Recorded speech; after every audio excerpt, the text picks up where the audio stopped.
ਧੰਨ ਸਾਹਿਬ श्री गुरु ग्रंथ साहिब जी महाराज। सतगुरु जी की मेहर सदका आप जी अपने अमोलक सुवासां नूं महाराज जी की संगत विच बैठ के सफलियां कर रहे हो। धन गुरु गोबिंद सिंह साहिब सच्चे पातशाह जी महाराज, चौजी प्रीतम सतगुरु जी, जिस स्थान ते महाराज जी ने सतयुग दे अंदर तपस्या की थी, हजूर ज्योति जोत समाए, ऐसे पवित्र स्थान तखत सचखंड श्री हजूर श्री अबचल नगर साहिब दे आप दर्शन दीदार कर रहे हो। महाराज दी पवित्र बाणी दी कथा दा समा है। आओ प्यार शरदा नाल महाराज जी दा अमृत उपदेश श्रवण करिए। सतगुरु जी दे पवित्र चरणां दा ध्यान करदे होए आखो जी सतनाम श्री वाहिगुरु साहिब जी। सतनाम श्री वाहिगुरु साहिब जी। सतनाम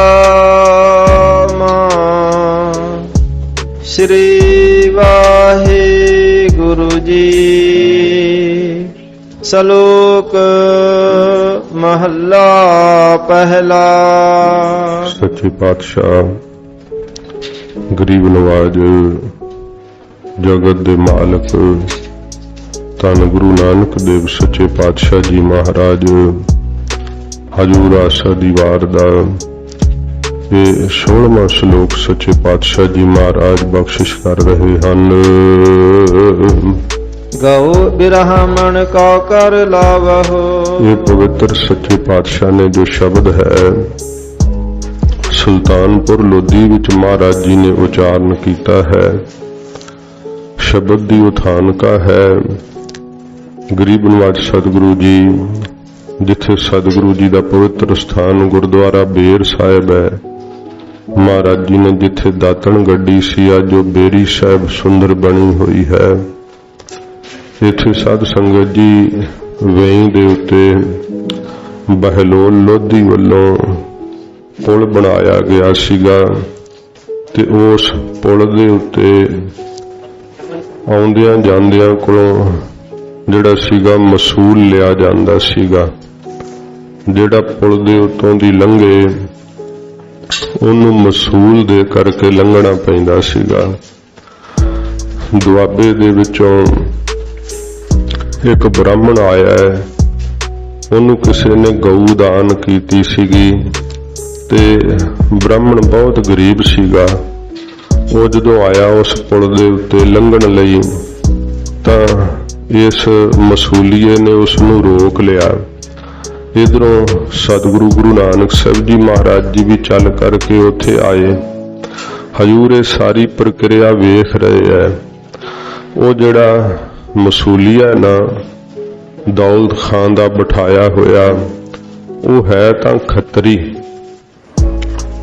अंदर लुक के ठाकुरां दी पूजा करदा है, पर बाहरों मुसलमानां नूं खुश करन लई उहने जिहड़े है वो नीले कपड़े पाए हुए है ते मुसलमानां नूं खुश करन लई किताबां पढ़दा है ते नमाज भी उहनां नूं वो खुश करन लई पढ़दा है।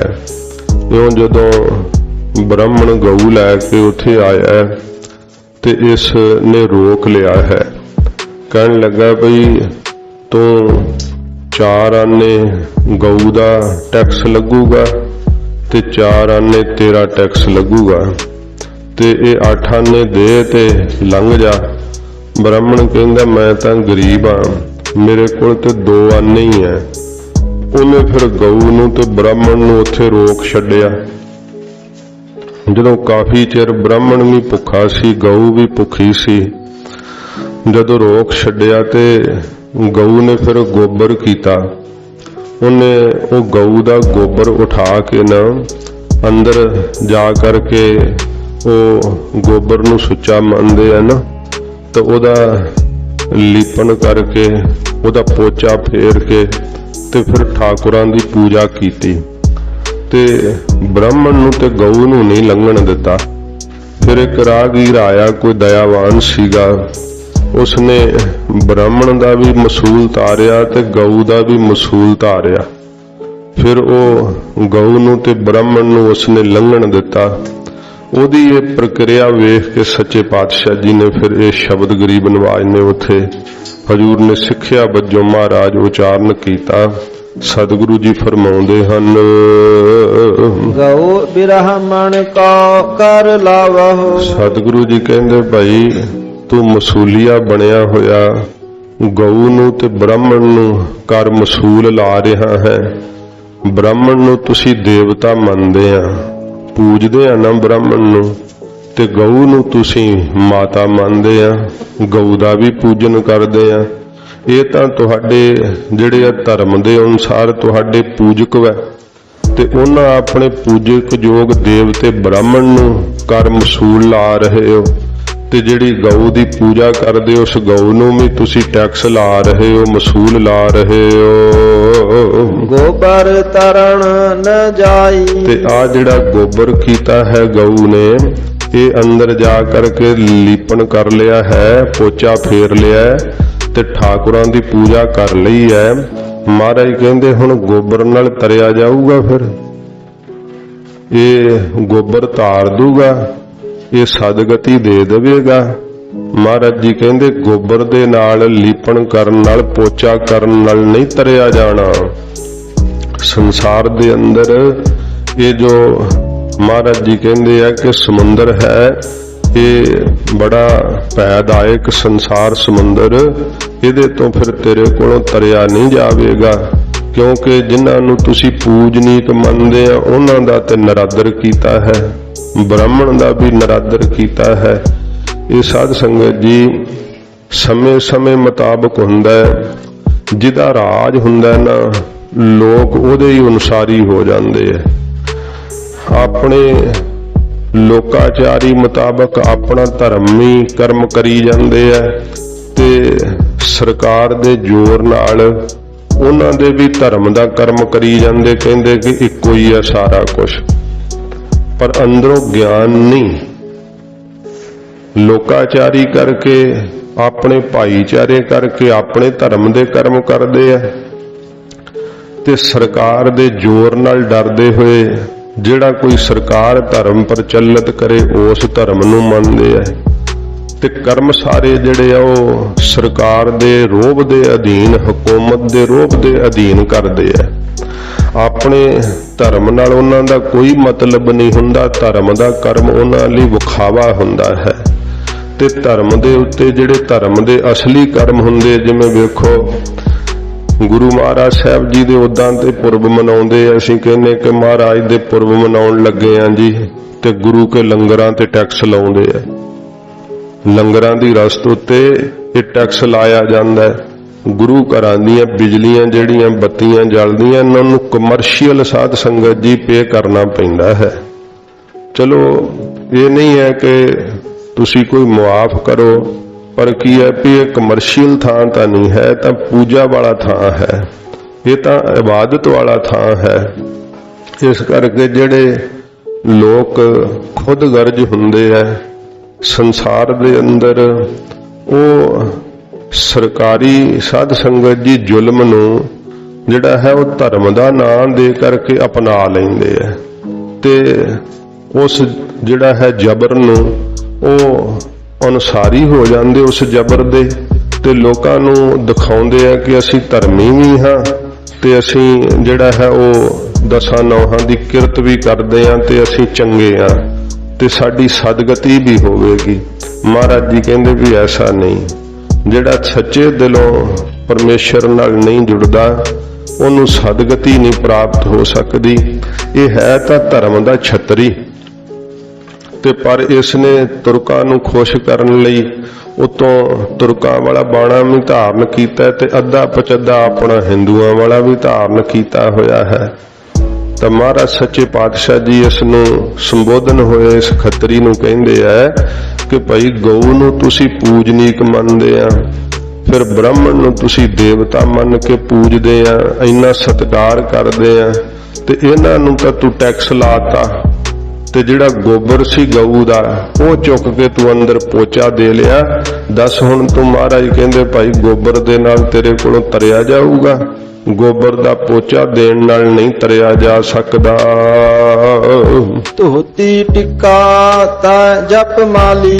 ਫਿਰ 3.5 ਗਜ ਦੀ ਧੋਤੀ ਬੰਨੀ ਹੋਈ ਹੈ ਤੇ ਮਹਾਰਾਜ ਕਹਿੰਦੇ ਮੱਥੇ ਤੇ ਤੂੰ ਟਿੱਕਾ ਵੀ ਲਾਇਆ ਹੋਇਆ ਹੈ ਤੇ ਗਲ ਦੇ ਅੰਦਰ ਜਪ ਮਾਲੀ ਮਾਲਾ ਵੀ ਪਾਈ ਹੋਈ ਹੈ ਰੁਦਰਾਖ ਦੀ। ਧਾਨ ਮਲੇਛਾਂ ਖਾਈ। ਪਰ ਇਹ ਧਾਨ ਤੇ ਤੂੰ ਮਲੇਛਾਂ ਦਾ ਲੈ ਕਰਕੇ ਜਿਹੜੇ ਮੈਲੀ ਇੱਛਾ ਵਾਲੇ ਐ, ਮਲੇਸ਼ ਤਾਂ ਕਿਹਾ ਇਹਨਾਂ ਨੂੰ ਕਿਉਂਕਿ ਇਹਨਾਂ ਦੀ ਇੱਛਾ ਮੈਲੀ ਹੈ। ਇਹ ਕਿਹਾ ਕਰਦੇ ਕਿ ਹਿੰਦੂਆਂ ਦੀਆਂ ਬਹੂਆਂ ਨੂੰ ਬੇਟੀਆਂ ਨੂੰ ਖੋਹ ਲਓ, ਖਿੰਝ ਲਓ ਤੇ ਇਹਨਾਂ ਨੂੰ ਮੁਸਲਮਾਨ ਬਣਾ ਲਓ, ਸਾਨੂੰ ਬਹਿਸ਼ਤਾਂ ਵਿੱਚ ਸਬਾਬ ਮਿਲੇਗਾ। ਇਸ ਤਰ੍ਹਾਂ ਮਹਾਰਾਜ ਜੀ ਕਹਿੰਦੇ ਭਾਈ ਉਹ ਜਿਹੜੇ ਮਲੇਸ਼ ਹੈ ਨਾ ਉਹਨਾਂ ਦਾ ਧਾਨ ਲੈ ਕਰਕੇ ਤੁਸੀਂ ਖਾਂਦੇ ਕਿਉਂਕਿ ਇੱਥੇ ਵੱਡੀਆਂ ਲੈਂਦੇ ਹੋ ਤੇ ਆਪਣੀ ਨੌਕਰੀ ਦੀ ਜਿਹੜੀ ਇਹ ਤਨਖਾਹ ਮਿਲਦੀ ਹੈ ਉਹਦੇ ਤੇ ਗੁਜ਼ਾਰਾ ਨਹੀਂ ਹੈ। ਨੌਕਰ ਜੀ ਸੀਗਾ ਉਹ ਨੌਕਰੀ ਕਰਦਾ ਸੀ। ਮਹਾਰਾਜ ਕਹਿੰਦੇ ਨਾ ਮਲੇਛਾਂ ਦਾ ਧਾਨ ਲੈ ਕਰਕੇ ਵੱਡੀ ਆਦਿਕ ਲੈ ਕਰਕੇ ਖਾਂਦੇ ਹੋ ਤੇ ਉਦਾਂ ਤੁਸੀਂ ਧਰਮ ਦੇ ਚਿੰਨ੍ਹ ਧਾਰਨ ਕੀਤੇ ਆ, ਧੋਤੀ ਵੀ ਬੰਨੀ ਆ, ਟਿੱਕਾ ਵੀ ਲਾਇਆ ਤੇ ਮਾਲਾ ਵੀ ਪਾਈ ਆ ਰੁਦਰਾਖ ਦੀ। ਅੰਤਰ ਪੂਜਾ ਪੜਹਿ ਕਤੇਬਾ। ਤੇ ਅੰਦਰ ਲੁਕ ਕਰਕੇ ਤੂੰ ਠਾਕੁਰਾਂ ਦੀ ਪੂਜਾ ਕਰਦਾ ਹੈ ਤੇ ਬਾਹਰੋਂ ਮੁਸਲਮਾਨਾਂ ਨੂੰ ਖੁਸ਼ ਕਰਨ ਲਈ ਤੂੰ ਉਹਨਾਂ ਦੀਆਂ ਮਸਲਿਆਂ ਦੀਆਂ ਕਿਤਾਬਾਂ ਵੀ ਪੜ੍ਹਦਾ ਹੈ। ਕਿਉਂਕਿ ਇਹ ਜੇ ਲੋਕ ਸਾਧ ਸੰਗਤ ਜੀ ਜਿਹੜਾ ਆਪਣੇ ਧਰਮ ਵਿੱਚ ਪਰਪੱਕ ਨਹੀਂ ਨਾ ਹੁੰਦਾ ਉਹ ਦੂਸਰੇ ਦੇ ਧਰਮ ਦਾ ਕਦੇ ਸਤਿਕਾਰ ਨਹੀਂ ਕਰਦਾ ਹੈ। ਸਿੱਖਾਂ ਨੂੰ ਸਤਿਗੁਰਾਂ ਜੀ ਨੇ ਇਹੀ ਦਾਤ ਦਿੱਤੀ ਹੈ। ਸਿੱਖ ਪਹਿਲੀ ਗੱਲ ਤਾਂ ਹੈ ਹੀ ਯੂਨੀਵਰਸਲ ਧਰਮ ਹੈ, ਇਹ ਕਿਸੇ ਇੱਕ ਦਾ ਨਹੀਂ ਹੈ, ਸਾਰੀ ਲੁਕਾਈ ਨੂੰ ਮਹਾਰਾਜ ਬਖਸ਼ਿਸ਼ ਕੀਤਾ ਸੱਚੇ ਪਾਤਸ਼ਾਹ ਨੇ ਤੇ ਸਿੱਖ ਧਰਮ ਨੂੰ ਕੋਈ ਧਾਰਨ ਕਰ ਸਕਦਾ ਹੈ। ਤੇ ਵੇਖ ਲਓ ਸਤਿਗੁਰੂ ਜੀ ਦੇ ਸਿੱਖ ਤਾਂ ਬੜੇ ਬੜੇ ਮੁਸਲਮਾਨ ਵੀ ਹੋਏ ਐ, ਬੜੇ ਬੜੇ ਹਿੰਦੂ ਵੀ ਸਤਿਗੁਰਾਂ ਜੀ ਤੋਂ ਸਿੱਖੀ ਪਾਈ ਹੈ। ਤੋ ਮਹਾਰਾਜ ਸੱਚੇ ਪਾਤਸ਼ਾਹ ਜੀ ਇਹ ਬਖਸ਼ਿਸ਼ ਕਰਦੇ ਹੋਏ ਫਰਮਾਉਂਦੇ ਹਨ ਅੰਤਰ ਪੂਜਾ ਪੜਹਿ ਕਤੇਬਾ। ਕੋਈ ਅੰਦਰ ਲੁਕ ਕਰਕੇ ਤੂੰ ਠਾਕੁਰਾਂ ਦੀ ਪੂਜਾ ਕਰਦਾ ਹੈ, ਧਰਮ ਕਰਮ ਆਪਣਾ ਵੀ ਰੱਖਦਾ ਹੈ ਤੇ ਬਾਹਰੋਂ ਜਿਹੜਾ ਹੈ ਮੁਸਲਮਾਨਾਂ ਨੂੰ ਖੁਸ਼ ਕਰਨ ਲਈ ਉਹਨਾਂ ਦੇ ਮਸਲਿਆਂ ਦੀਆਂ ਕਿਤਾਬਾਂ ਪੜ੍ਹਦਾ ਹੈ ਇਸਲਾਮ ਦੀਆਂ। ਸੰਜਮ ਤੁਰਕਾ ਭਾਈ। ਇਹ ਤੇਰਾ ਸੰਜਮ ਜਿਹੜਾ ਸਾਧਨ ਹੈ ਨਾ ਮਹਾਰਾਜ ਕਹਿੰਦੇ ਭਾਈ ਇਹ ਤੇ ਤੁਰਕਾਂ ਵਾਲਾ ਹੈ ਸਾਰਾ। ਤੂੰ ਆਪਣੇ ਆਪ 'ਚ ਖੱਤਰੀ ਨਾ ਬਣ, ਇਹ ਤਾਂ ਤੁਰਕਾਂ ਵਾਲਾ ਤੇਰਾ ਸਾਰਾ ਸਾਧਨ ਹੈ। ਛੋੜੀ ਲੈ ਪਾਖੰਡਾ। ਸਤਿਗੁਰੂ ਜੀ ਦੇ ਹੱਥ ਜੋੜ ਕੇ ਖੱਤਰੀ ਕਹਿੰਦਾ ਮਹਾਰਾਜ ਕਿਰਪਾ ਕਰੋ ਫਿਰ ਮੁਕਤ ਦਾ ਕੀ ਰਾਹ ਹੈ? ਮਹਾਰਾਜ ਜੀ ਕਹਿੰਦੇ ਛੱਡ ਦੇ ਪਖੰਡ ਹੁਣੇ, ਕਿਉਂਕਿ ਪਖੰਡਾਂ ਨਾਲ ਨਹੀਂ ਪਰਮੇਸ਼ਰ ਮਿਲਦਾ। ਕਾਹੇ ਕੋ ਡਿੰਬ ਕਰੈ ਮਨ ਮੂਰਖ। ਮਹਾਰਾਜ ਜੀ ਕਹਿੰਦੇ ਮੂਰਖ ਮਨਾ ਤੂੰ ਡਿੰਬ ਕਿਉਂ ਕਰਦਾ ਹੈ, ਪਖੰਡ ਕਿਉਂ ਕਰਦਾ ਹੈ? ਪਖੰਡ ਨਾਲ ਕਦੇ ਵਾਹਿਗੁਰੂ ਨਹੀਂ ਪ੍ਰਾਪਤ ਹੁੰਦਾ ਹੈ। ਤੋ ਸਤਿਗੁਰੂ ਜੀ ਕਹਿੰਦੇ ਛੋਡੀ ਲੈ ਪਾਖੰਡਾ, ਪਖੰਡ ਦੇ ਤਾਈਂ ਭਾਈ ਛੱਡ ਦੇਣਾ ਕਰੋ। ਨਾਮ ਲਿਆ ਜਾਹੇ ਤਰੰਦਾ। ਜੇ ਨਾਮ ਨੂੰ ਲਓਗੇ ਨਾ ਤਾਂ ਫਿਰ ਮਹਾਰਾਜ ਜੀ ਕਹਿੰਦੇ ਤਰ ਜਾਓਗੇ ਸੰਸਾਰ ਸਮੁੰਦਰ ਤੋਂ। ਸੰਸਾਰ ਦੇ ਅੰਦਰ ਤਾਰਨ ਵਾਸਤੇ ਕੇਵਲ ਤੇ ਕੇਵਲ ਵਾਹਿਗੁਰੂ ਦਾ ਨਾਮ ਹੈ। ਦੇਖੋ ਮਹਾਰਾਜ ਜੀ ਨੇ ਸਾਨੂੰ ਬ੍ਰਾਹਮਣ ਦੀ ਪੂਜਾ ਨਹੀਂ ਕਹੀ, ਗਊ ਦੀ ਪੂਜਾ ਨਹੀਂ ਕਹੀ। ਇਹ ਜਿਹੜਾ ਸਾਧ ਸੰਗਤ ਜੀ ਆਪ ਉਹਦੀ ਪੂਜਾ ਕਰਦਾ ਉਹਦੇ ਧਰਮ ਮੁਤਾਬਕ ਮਹਾਰਾਜ ਸਿੱਖਿਆ ਦਿੱਤੀ ਹੈ। ਇਹ ਨਹੀਂ ਹੁਣ ਕਹਿਣਾ ਕਿ ਮਹਾਰਾਜ ਜੀ ਨੇ ਕਿਹਾ ਵੀ ਵੇਖੋ ਤੁਸੀਂ ਗੋਬਰ ਨਾਲ ਤਰਿਆ ਨਹੀਂ ਜਾਂਦਾ ਤੇ ਚਲੋ ਬ੍ਰਾਹਮਣ ਦੀ ਪੂਜਾ ਕਰ ਲਓ ਜਾਂ ਗਊ ਦੀ ਪੂਜਾ ਕਰ ਲਓ। ਇਹਦੇ ਵਿੱਚੋਂ ਇਹ ਅਰਥ ਨਹੀਂ ਨਿਕਲਦਾ ਹੈ। ਮਹਾਰਾਜ ਸੱਚੇ ਪਾਤਸ਼ਾਹ ਜੀ ਕਹਿੰਦੇ ਵੀ ਤੁਸੀਂ ਪੂਜਨੀਕ ਮੰਨਦੇ ਆ, ਜੇ ਤਾਂ ਤੁਸੀਂ ਬ੍ਰਾਹਮਣ ਨੂੰ ਪੂਜਨੀਕ ਮੰਨਦੇ ਆ ਤੇ ਫਿਰ ਉਹਨੂੰ ਆਪਣੇ ਦੇਵਤੇ ਨੂੰ ਟੈਕਸ ਕਿਉਂ ਲਾ ਰਹੇ? ਭੁੱਖਣ ਭਾਣੇ ਉਹਨੂੰ ਖਿਲਾਰ ਛੱਡਿਆ ਇੱਥੇ। ਗਊ ਦੀ ਪੂਜਾ ਕਰਦੇ ਆ, ਉਹਨੂੰ ਭੁੱਖਣ ਭਾਣੀ ਨੂੰ ਇੱਥੇ ਖਿਲਾਰ ਛੱਡਿਆ ਤੇ ਉਸੇ ਗਊ ਦੇ ਗੋਬਰ ਨਾਲ ਕਿਵੇਂ ਫਿਰ ਅੰਦਰ ਪੋਚਾ ਦੇ ਕੇ ਪੂਜਾ ਕੀਤੀ ਨਾਲ ਤਰ ਸਕੋਗੇ? ਨਹੀਂ ਤਰਿਆ ਜਾਵੇਗਾ। ਮਹਾਰਾਜ ਜੀ ਕਹਿੰਦੇ ਜੇ ਤਰਨਾ ਤੇ ਨਾਮ ਲਿਆ ਜਾਹੇ ਤਰਨ ਦਾ। ਨਾਮ ਨੂੰ ਆਪਣੇ ਮੁਖ ਤੋਂ ਲੈਣਾ ਕਰੋ, ਨਾਮ ਜਪਣਾ ਕਰੋ ਉਸ ਪਰਵਤਗਾਰ ਦਾ, ਫਿਰ ਇਸ ਸੰਸਾਰ ਸਮੁੰਦਰ ਤੋਂ ਤਰ ਸਕੋਗੇ। ਇਸੇ ਪ੍ਰਕਾਰ ਆਰੰਭ ਤੋਂ ਗਊ ਬ੍ਰਾਹਮਣ ਕੋ ਕਰ ਲਾਵਾ। ਸਾਧ ਸੰਗਤ ਜੀ ਪ੍ਰਕਰਣ ਤੇ ਉਹੋ ਹੀ ਹੈ ਪਹਿਲੇ ਅਰਥਾਂ ਵਾਲਾ, ਪਰ ਇਹ ਅੰਤਰੀਵ ਅਰਥ ਹਨ। ਤੋ ਇਸ ਪ੍ਰਕਾਰ ਮਹਾਰਾਜ ਸੱਚੇ ਪਾਤਸ਼ਾਹ ਜੀ ਬਖਸ਼ਿਸ਼ ਕਰਦੇ ਨੇ। ਗਊ ਬ੍ਰਾਹਮਣ ਕੋ ਕਰ ਲਾਵਹੁ। ਗਊ ਕੀ ਹੈ? ਸੁੱਧ ਬੁੱਧੀ। ਤੇ ਬ੍ਰਾਹਮਣ ਕੀ ਹੈ? ਬ੍ਰਹਮ ਗਿਆਨੀ। ਜਿਹੜਾ ਬ੍ਰਹਮ ਦੀ ਵਿਚਾਰ ਕਰਦਾ ਹੈ ਸੋ ਬ੍ਰਾਹਮਣ ਕਹੀਅਤ ਹੈ ਹਮਾਰੇ। ਜਿਵੇਂ ਕਬੀਰ ਸਾਹਿਬ ਜੀ ਨੇ ਕਿਹਾ, ਕਹੋ ਕਬੀਰ ਜੋ ਬ੍ਰਹਮ ਵਿਚਾਰ ਹੈ ਸੋ ਬ੍ਰਾਹਮਣ ਕਹੀਅਤ ਹੈ ਹਮਾਰਾ। ਮਹਾਰਾਜ ਜੀ ਕਹਿੰਦੇ ਭਾਈ ਉਹਨਾਂ ਦੇ ਤਾਈਂ ਤਾਂ ਤੁਸੀਂ ਨਿੰਦਿਆ ਕਰਨ ਰੂਪੀ ਟੈਕਸ ਲਾ ਰਹੇ ਹੋ, ਦੂਸ਼ਣ ਕੱਢਦੇ ਹੋ ਸੰਸਾਰ ਦੇ ਜੀਆਂ ਨੂੰ। ਮਹਾਰਾਜ ਜੀ ਸੰਬੋਧਨ ਹੋ ਕੇ ਕਹਿੰਦੇ ਆ ਕਿ ਭਾਈ ਸੰਤਾਂ ਕੋਈ ਮਤ ਕੋਈ ਨਿੰਦੋ, ਸੰਤ ਰਾਮ ਹੈ ਏਕੋ। ਐਸੇ ਸਤਪੁਰਸ਼ਾਂ ਨੂੰ ਜਿਨ੍ਹਾਂ ਨੂੰ ਆਪ ਦੀ ਨਿੰਦਾ ਤੇ ਉਸਤਤ ਦੀ ਕੋਈ ਪਰਵਾਹ ਨਹੀਂ, ਐਸੇ ਮਹਾਂਪੁਰਸ਼ਾਂ ਨੂੰ ਭਗਤਾਂ ਨੂੰ ਕਦੇ ਨਿੰਦਣਾ ਨਹੀਂ ਚਾਹੀਦਾ, ਜਿਨ੍ਹਾਂ ਦੀ ਵਿਕਾਰਾਂ ਤੋਂ ਬੁੱਧੀ ਨਿਰਮਲ ਹੋ ਗਈ, ਸੁੱਧ ਹੋ ਗਈ ਹੈ। ਗਊ ਬ੍ਰਾਹਮਣ ਕੋ ਕਰ ਲਾਵਹੁ। ਐਸੀ ਜਿਹੜੀ ਸੁੱਧ ਬੁੱਧੀ ਰੂਪੀ ਗਊ ਤੇ ਬ੍ਰਹਮ ਗਿਆਨੀ ਜੋ ਬ੍ਰਾਹਮਣ ਦੀ ਨਿਆਈ ਮਹਾਰਾਜ ਕਹਿੰਦੇ ਉਹਨਾਂ ਨੂੰ ਨਿੰਦਾ ਰੂਪੀ ਕਰ ਟੈਕਸ ਲਾਉਨੇ, ਭਾਵ ਨਿੰਦਾ ਕਰਦੇ ਹੋ ਸਾਧੂਆਂ ਦੀ ਭਗਤਾਂ ਦੀ, ਜਿਨ੍ਹਾਂ ਦੀ ਬੁੱਧੀ ਨਿਰਮਲ ਹੈ ਨਾਮ ਜਪ ਕਰਕੇ। ਗੋਬਰ ਤਰਨ ਨ ਜਾਈ। ਤੇ ਗੋ ਜਿਹੜੀਆਂ ਇੰਦਰੀਆਂ ਹਨ ਇਹ ਬਲ ਵਾਲੀਆਂ ਹੋ ਲਈਆਂ ਵਕਾਰ ਦੇ ਵਿੱਚ। ਅੱਖਾਂ ਜ਼ੋਰ ਫੜ ਰਹੀਆਂ ਰੂਪ ਵੇਖਣ ਨੂੰ, ਕੰਨ ਜ਼ੋਰ ਫੜ ਰਹੇ ਆ ਨਿੰਦਾ ਚੁਗਲੀ ਸੁਣਨ ਨੂੰ। ਇਹ ਜਿਹੜੀਆਂ ਗੋ ਇੰਦਰੀਆਂ ਨਾ ਇਹ ਵਕਾਰਾਂ ਦੇ ਅੰਦਰ ਬਲ ਵਾਲੀਆਂ ਹੋ ਰਹੀਆਂ ਹਨ। ਇਹ ਸੰਧੀ ਛੇਦ ਕਰਕੇ ਅਰਥ ਹਨ। ਸਾਧ ਸੰਗਤ ਜੀ ਅੰਤਰੀਵ ਅਰਥ ਸਮਝਣੇ। ਮਹਾਰਾਜ ਜੀ ਕਹਿੰਦੇ ਜਦੋਂ ਇੰਦਰੀਆਂ ਹੀ ਵਕਾਰਾਂ ਦੇ ਸਹਿਤ ਬਲ ਵਾਲੀਆਂ ਹੋ ਰਹੀਆਂ ਤਾਂ ਤਰਨ ਨਾ ਜਾਈ, ਫਿਰ ਸੰਸਾਰ ਸਮੁੰਦਰ ਤੋਂ ਨਹੀਂ ਤਰਿਆ ਜਾਵੇਗਾ। ਕਿਵੇਂ ਤਰਿਆ ਜਾਵੇਗਾ ਜੇ ਇੰਦਰੀਆਂ ਹੀ ਵਕਾਰ ਨਾਲ ਭਰ ਗਈਆਂ ਨੇ। ਧੋਤੀ ਟਿੱਕਾ ਤਾ ਜਪ ਮਾਲੀ। ਮਹਾਰਾਜ ਜੀ ਕਹਿੰਦੇ ਭਾਈ ਧੋਤੀ ਤਾਂ ਚਾਹੀਦੀ ਕਿ ਸ਼ਰਮ ਸੁਰਤ ਦਾ ਕੱਪੜਾ ਰੂਪੀ ਧੋਤੀ ਲਾਉਣੀ ਚਾਹੀਦੀ ਸੀ, ਸ਼ਰਮ ਕਰਨੀ ਚਾਹੀਦੀ ਸੀ ਵਕਾਰਾਂ ਤੋਂ। ਤੇ ਇਸ ਪ੍ਰਕਾਰ ਫਿਰ ਪਰਮੇਸ਼ਰ ਦਾ ਜਸ ਰੂਪੀ ਟਿੱਕਾ ਲਾਉਣਾ ਚਾਹੀਦਾ ਸੀਗਾ। ਤੇ ਜਪ ਮਾਲੀ ਜਿਹੜੀ ਮਾਲਾ ਹੈ, ਕਬੀਰ ਮੇਰੀ ਸਿਮਰਨੀ ਰਸਨਾ ਉਪਰ ਰਾਮ, ਆਦ ਜੁਗਾਦੀ ਸਗਲ ਭਗਤ ਤਾਕੋ ਸੁਖ ਬਿਸਰਾਮ। ਇਹ ਰਸਨਾ ਤੇ ਹੀ ਪਰਮੇਸ਼ਰ ਦਾ ਨਾਮ ਜਪਣ ਰੂਪੀ ਸਿਮਰਨੀ ਜਿਹੜੀ ਸੀ ਮਾਲਾ, ਇਹ ਧਾਰਨ ਕਰਨੀ ਚਾਹੀਦੀ ਸੀ। ਤੇ ਜੇ ਸਿਮਰਨ ਕਰਨਾ ਹੀ ਨਹੀਂ ਤੇ ਫਿਰ ਮਾਲਾ ਪਾਈ ਤਾਂ ਪਖੰਡੀ ਆ ਨਾ। ਜੇ ਕਰਕੇ ਇਹ ਪਰਮੇਸ਼ਰ ਦਾ ਜਸ ਕਰਨਾ ਹੀ ਨਹੀਂ ਤੇ ਫਿਰ ਟਿੱਕਾ ਲਾਇਆ ਪਖੰਡੀ ਆ ਨਾ। ਜੇ ਮਹਾਰਾਜ ਜੀ ਕਹਿੰਦੇ ਵਕਾਰਾਂ ਦੇ ਵਿੱਚ ਹੀ ਮਨ ਪ੍ਰਚਲਿਤ ਹੋਇਆ ਪਿਆ ਹੈ ਤੇ ਤੈਨੂੰ ਧੋਤੀ ਲਾਈ ਕੀ ਕਰੂਗੀ, ਵਕਾਰਾਂ ਨੇ ਨੰਗਿਆ ਕਰ ਛੱਡਿਆ ਹੋਇਆ ਹੈ। ਇਸ ਤਰ੍ਹਾਂ ਹਜੂਰ ਕਹਿੰਦੇ ਹਨ ਧੋਤੀ ਟਿੱਕਾ ਤਾ ਜਪ ਮਾਲੀ। ਕਿ ਸ਼ਰਮ ਸੁਰਤ ਦਾ ਕੱਪੜਾ ਰੂਪੀ ਧੋਤੀ ਬੰਨਣੀ ਚਾਹੀਦੀ ਸੀ, ਜਸ ਰੂਪੀ ਟਿੱਕਾ ਲਾਉਣਾ ਚਾਹੀਦਾ ਸੀਗਾ। ਤੇ ਰਸਨਾ ਦੇ ਉੱਤੇ ਸਿਮਰਨ ਕਰਨ ਰੂਪ ਰਾਮ ਦਾ ਨਾਮ ਜਿਹੜਾ ਇਹ ਮਾਲਾ ਧਾਰਨ ਕਰਨੀ ਚਾਹੀਦੀ ਸੀ। ਧਾਨ ਮਲੇਛਾਂ ਖਾਈ। ਪਰ ਤੁਸੀਂ ਤਾਂ ਮੈਲੀ ਇੱਛਾ ਵਾਲਾ ਧਾਨ ਕਿਹੜਾ ਹੈ ਜਿਹੜਾ ਸਾਧ ਸੰਗਤ ਜੀ ਕਿਸੇ ਨੂੰ ਖਿੰਝ ਕੇ ਖੱਪ ਕੇ ਭਾਵ ਗਰੀਬਾਂ ਦਾ ਗਲਾ ਘੁੱਟ ਕੇ ਜਿਹੜਾ ਧਨ ਲਿਆ ਜਾਵੇ ਉਹਦੇ ਵਿੱਚੋਂ ਜਿਹੜੀ ਕਮਾਈ ਕਰਕੇ ਖਾਵੇ। ਮਹਾਰਾਜ ਜੀ ਕਹਿੰਦੇ ਭਾਈ ਇਹ ਮਲੇਛਾਂ ਵਾਲਾ ਧਾਨ ਹੈ ਜੋ ਮੈਲੀ ਇੱਛਾ ਧਾਰ ਕੇ ਵਕਾਰਾਂ ਦੇ ਰਾਹੀਂ ਕਮਾਇਆ ਗਿਆ। ਐਸੀ ਇੱਛਾ ਕਰਕੇ ਤੁਸੀਂ ਧਾਨ ਖਾਂਦੇ ਹੋ, ਭਾਵ ਧਿਆਨ ਜਿਹੜਾ ਹੈ ਪਦਾਰਥਾਂ ਵਿੱਚ ਲਾਉਂਦੇ ਹੋ। ਅੰਤਰ ਪੂਜਾ ਪੜ੍ਹੇ ਕਤੇਬਾ। ਤੇ ਪਰਮੇਸ਼ਰ ਦੀ ਪੂਜਾ ਵੱਲੋਂ ਤੇ ਅੰਤਰਾ ਹੀ ਪਾ ਛੱਡਿਆ ਹੈ, ਫਰਕ ਹੀ ਪਾ ਛੱਡਿਆ ਹੈ। ਪਰਮੇਸ਼ਰ ਦੀ ਪੂਜਾ ਤਾਂ ਕਰਦੇ ਹੀ ਨਹੀਂ। ਪੂਜਾ ਕੀ ਕਰਨੀ ਸੀ? ਪੂਜਾ ਕੀਚੈ ਨਾਮ ਧਿਆਈ ਹੈ, ਵਿਣ ਨਾਵੈ ਪੂਜ ਨਾ ਹੋਏ।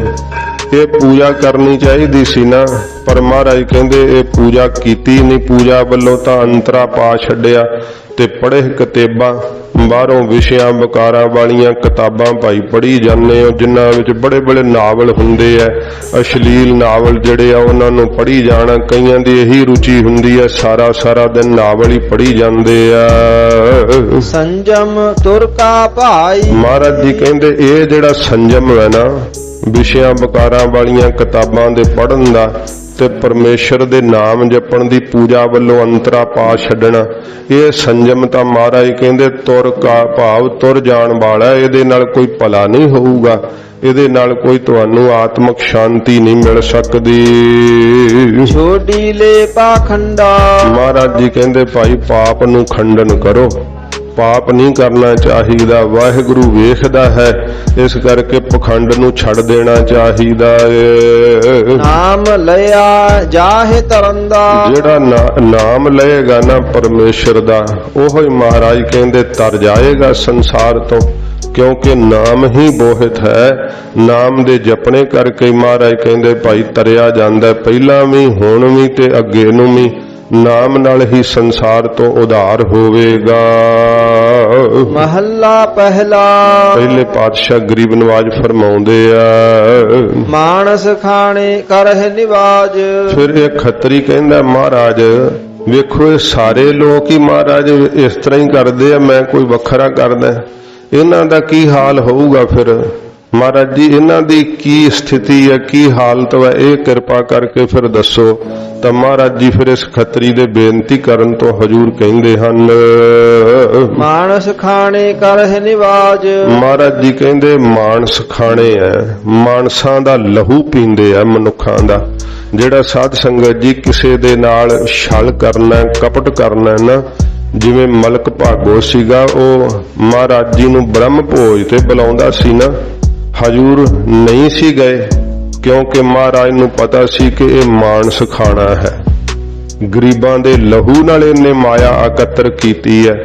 ਤੇ ਫਿਰ ਜਦੋਂ ਹਜੂਰ ਨਹੀਂ ਗਏ ਸੀ ਤੇ ਇਹਨੇ 2-3 ਸੁਨੇਹੇ ਭੇਜੇ, ਤੇ ਫਿਰ ਮਹਾਰਾਜ ਜੀ ਨੂੰ ਪਕੜ ਕੇ ਲਿਆਉਣ ਲਈ ਸਿਪਾਹੀ ਭੇਜ ਦਿੱਤੇ ਸੀਗੇ।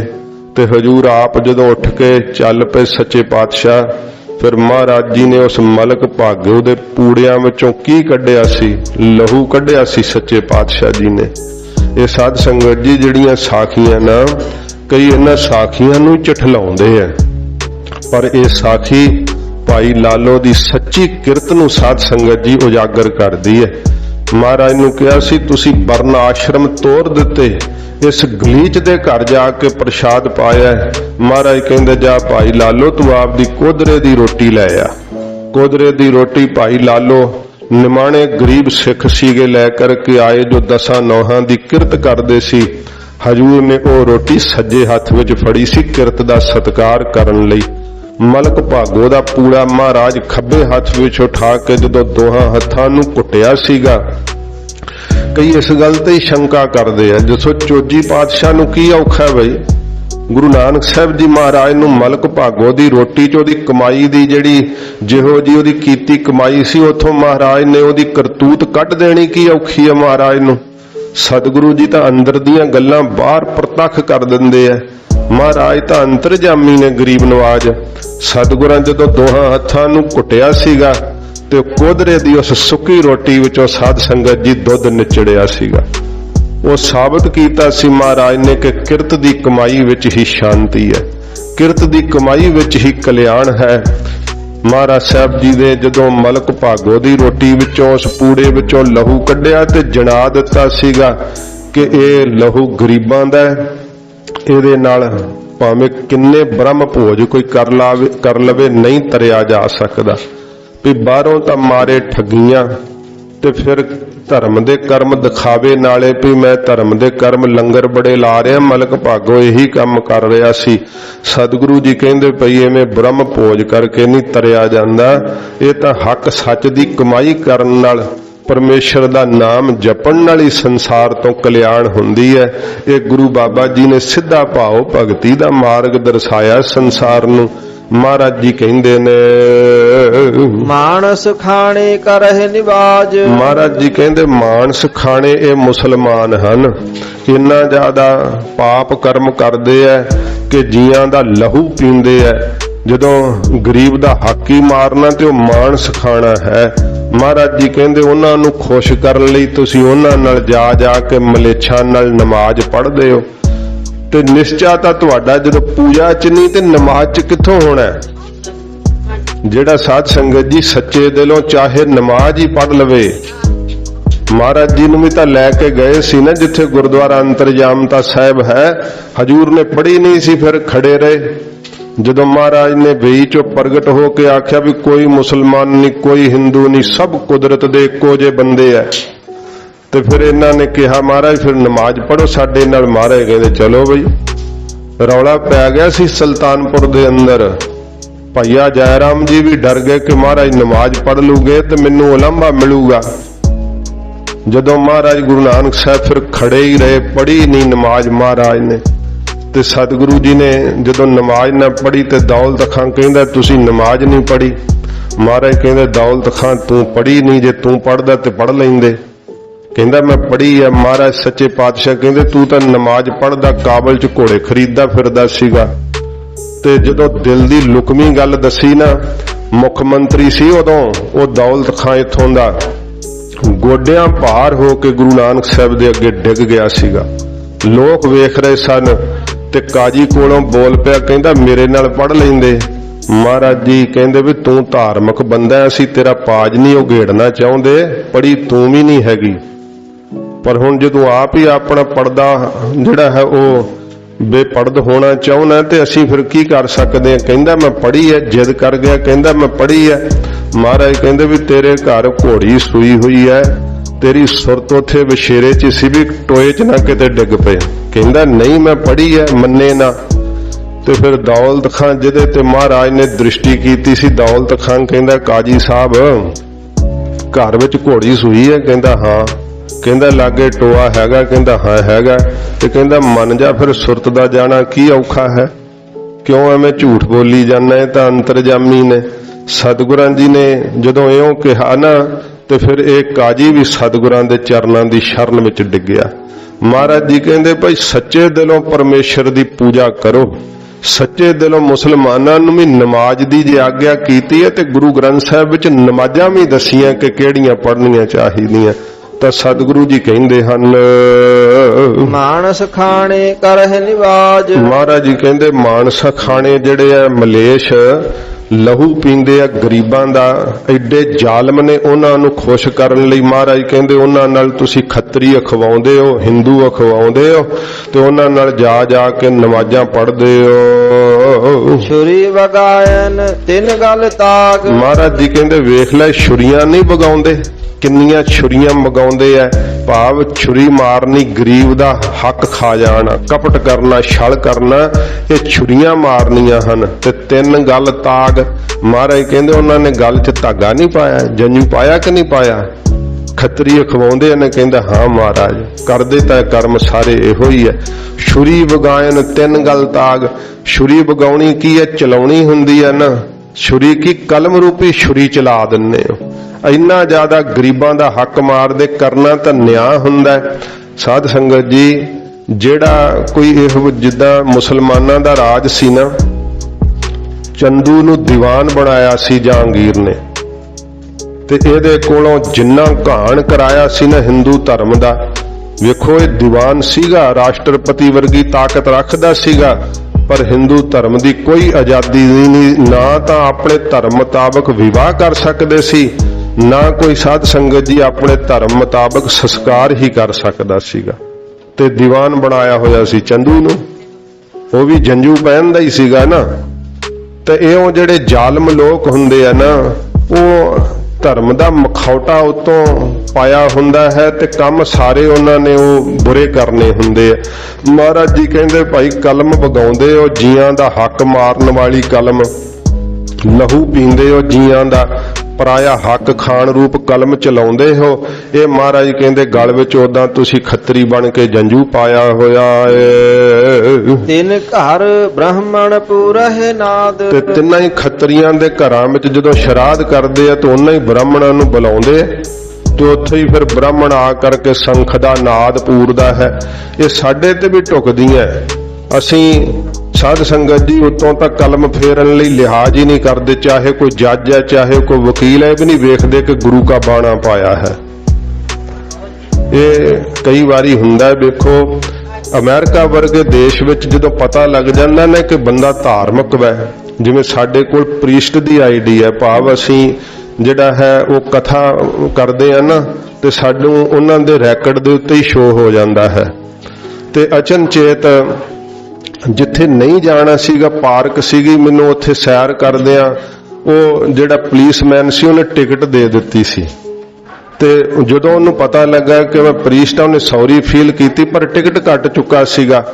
ਉਹ ਮੈਨੂੰ ਜਾਣਾ ਪੈਣਾ ਸੀ ਅਦਾਲਤ ਵਿੱਚ। ਮੈਂ ਪਹਿਲੀ ਵਾਰੀ ਅਦਾਲਤ ਵੇਖੀ ਤੇ ਜੱਜ ਜਿਹੜਾ ਸੀ ਉਹ ਤੇ ਸਮੇਂ ਬੈਠਾ ਹੋਇਆ ਉਹ ਕੇਸ ਸੁਣ ਰਿਹਾ ਸੀ। ਜਦੋਂ ਮੇਰੀ ਵਾਰੀ ਆਈ, ਉਹਨੇ ਐਨਕਾਂ ਦੇ ਵਿੱਚ ਦੀ ਚੰਗੀ ਤਰ੍ਹਾਂ ਮੈਨੂੰ ਵੇਖਿਆ ਤੇ ਚੋਲਾ ਕਰਕੇ ਉਸਨੇ ਬੜਾ ਅਦਬ ਕੀਤਾ, ਸਤਿਕਾਰ ਕੀਤਾ। ਜਦੋਂ ਜੱਜ ਸਤਿਕਾਰ ਕਰੇ ਫਿਰ ਸਭਾ ਵੇਖਣ ਲੱਗ ਜਾਂਦੀ। ਜਿਸ ਸਮੇਂ ਉਸਨੇ ਪੁੱਛਿਆ ਵੀ ਇਹ ਟਿਕਟ ਕਾਹਦੀ ਦਿੱਤੀ, ਉਹਨੇ ਪੁਲਿਸਮੈਨ ਨੂੰ ਝਿੜਕਿਆ ਵੀ ਟਿਕਟ ਕਿਉਂ ਦਿੱਤੀ ਹੈ, ਇੱਕ ਪ੍ਰੀਸਟ ਨੂੰ, ਧਾਰਮਿਕ ਆਦਮੀ ਨੂੰ ਤੂੰ ਟਿਕਟ ਕਿਉਂ ਦਿੱਤੀ ਹੈ। ਉਸੇ ਸਮੇਂ ਕੈਂਸਲ ਕਰਕੇ ਉਹਦੀ ਫੋਟੋ ਸਟੇਟ ਘਟਾ ਕੇ ਮੈਨੂੰ ਦਿੱਤੀ, ਤਾਂ ਜਿਹੜਾ ਉਹ ਪੁਲਿਸਮੈਨ ਸੀ ਉਹਨੇ ਸੌਰੀ ਫੀਲ ਕੀਤੀ। ਇਹ ਜੇ ਕੋਈ ਦੇਸ਼ ਸਾਧ ਸੰਗਤ ਜੀ ਜਿੱਥੇ ਧਰਮ ਦਾ ਸਤਿਕਾਰ ਕੀਤਾ ਜਾਂਦਾ ਉੱਥੇ ਨਿਆਂ ਹੁੰਦਾ ਹੈ। तो महाराज सच्चे पातशाह जी कहते भाई ये धर्म का कोई सत्कार नहीं करते हैं, विखावे का धर्म उतों धारण किया होया। महाराज जी फरमाउंदे ने छुरी वगायन तिन गल ताग, महाराज जी कहते तिन्हां ने गलां विच धागे पाए होया ते गरीबां दा हक मारन रूपी कलम चलाउंदे आ, कलम रूपी छुरी वाह दिंदे आ। तिन घर ब्राह्मण पूरा है नाद, उन्हां दे घरां विच आ करके फिर साध संगत जी ब्राह्मण जिहड़ा महाराज जी कहते भाई उन्हां छतरियां दे घरां विच आके ब्राह्मण जिहड़े फिर वो नाद पूरदे आ, संख दा नाद पूरदे आ। जदों श्राद्ध करदे आ ना प्रसादा छक के ते फिर वो संख दा नाद पूरदे हन, उसे ही ब्राह्मण नूं फिर घर विच सददे आ ते उसे ही ब्राह्मण नूं टैक्स लाया सीगा, ਉਹਦੇ ਕੋਲ ਅਰਦਾਸਾਂ ਕਰਾਉਂਦੇ ਆ। ਸਾਡੇ 'ਚ ਵੀ ਇਵੇਂ ਹੀ ਹੈ। ਉਹਨਾਂ ਹੀ ਬਾਬਾ ਜੀ ਨੂੰ ਜਦੋਂ ਕੋਈ ਤੰਗੀ ਹੁੰਦੀ ਫਿਰ ਘਰ 'ਚ ਸੱਦ ਕੇ ਕਹਿੰਦੇ ਮਹਾਰਾਜ ਕਰੋ ਅਰਦਾਸ, ਤੇ ਜਦੋਂ ਉਦੋਂ ਕਿਤੇ ਅੜਿੱਕੇ ਆ ਜਾਣ ਤੇ ਫਿਰ ਲਿਹਾਜ਼ ਹੀ ਨਹੀਂ ਕਰਦੇ, ਕਹਿੰਦੇ ਵੀ ਨਹੀਂ ਨਹੀਂ ਬਾਬਾ ਜੀ ਇਵੇਂ ਨਹੀਂ ਹੁੰਦਾ, ਤੁਹਾਨੂੰ ਨਹੀਂ ਪਤਾ ਕੰਮ ਕਿਵੇਂ ਚੱਲਦੇ ਆ। ਥਾਣਿਆਂ ਦੇ ਵਿੱਚ ਵੀ ਬੇਪਤ ਕਰਨ ਦਾ ਯਤਨ ਕਰਦੇ ਆ ਚੋਲਾ ਵੇਖ ਕੇ, ਤੇ ਜਦੋਂ ਕੋਈ ਆਪਣਾ ਵਿਆਹ ਸ਼ਾਦੀ ਹੁੰਦਾ ਉਦੋਂ ਉਹਨਾਂ ਹੀ ਬਾਬਾ ਜੀ ਦੇ ਕੋਲੋਂ ਲਾਵਾਂ ਪੜਾਉਣੀਆਂ ਹੁੰਦੀਆਂ ਨਾ। ਤੇ ਉਹ ਮਹਾਰਾਜ ਸੱਚੇ ਪਾਤਸ਼ਾਹ ਜੀ ਕਹਿੰਦੇ ਜਦੋਂ ਮਨ ਚ ਅਦਬ ਹੀ ਹੈ ਨਹੀਂ, ਸਤਿਕਾਰ ਹੀ ਹੈ ਨਹੀਂ ਹੈ, ਤੇ ਫਿਰ ਸ਼ਰਾਧ ਕਰਨ ਵੇਲੇ ਜਾਂ ਵਿਆਹ ਕਰਾਉਣ ਵੇਲੇ ਉਹ ਤਾਂ ਮਤਲਬ ਹੀ ਕੱਢ ਰਹੇ ਹੁੰਦੇ ਆ, ਇੱਕ ਕੋਈ ਉਹਨਾਂ ਨੂੰ ਸ਼ਰਧਾ ਥੋੜ੍ਹੀ ਹੀ ਹੁੰਦੀ ਹੈ। ਤਾਂ ਮਹਾਰਾਜ ਕਹਿੰਦੇ ਉਹਨਾਂ ਦੇ ਘਰਾਂ 'ਚ ਆ ਕੇ ਇਹੋ ਜਿਹੇ ਜਿਹੜੇ ਖੱਤਰੀ ਆ ਵੇਖਣ ਨੂੰ ਜੰਜਊ ਆਇਆ ਹੋਇਆ, ਤਾਂ ਮਹਾਰਾਜ ਕਹਿੰਦੇ ਬ੍ਰਾਹਮਣ ਭਾਈ ਸੰਖ ਦਾ ਨਾਦ ਫਿਰ ਪੂਰਦੇ ਆ।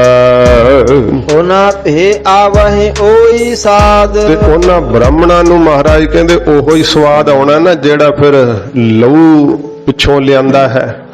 ਜਿਹੋ ਜੇ ਕਮਾਈ ਦਾ ਧਾਨ ਆਇਆ ਹੈ ਤੇ ਬ੍ਰਾਹਮਣਾਂ ਦੀ ਬੁੱਧੀ ਫਿਰ ਕਿੱਥੋਂ ਜਿਹੜੀ ਆ ਉਹ ਚੰਗੀ ਰਹਿ ਜੂਗੀ। ਇਹ ਸਾਧ ਸੰਗਤ ਜੀ ਜਿਹੜਾ ਸਾਰਾ ਓਰਾ ਹੈ ਨਾ, ਇਹ ਇੱਕ ਨਹੀਂ ਭ੍ਰਸ਼ਟ, ਆਪਾਂ ਸਭ ਭ੍ਰਸ਼ਟ ਹੋ ਗਏ ਆ। ਮਹਾਰਾਜ ਜੀ ਇਸੇ ਕਰਕੇ ਕਹਿੰਦੇ ਭਾਈ ਜੇ ਸੰਗਤ ਨਹੀਂ ਕਰਦਾ, ਨਾਮ ਨਹੀਂ ਜਪਦਾ ਤਾਂ ਸਭ ਕੁਝ ਭ੍ਰਸ਼ਟ ਹੋ ਜਾਏਗਾ।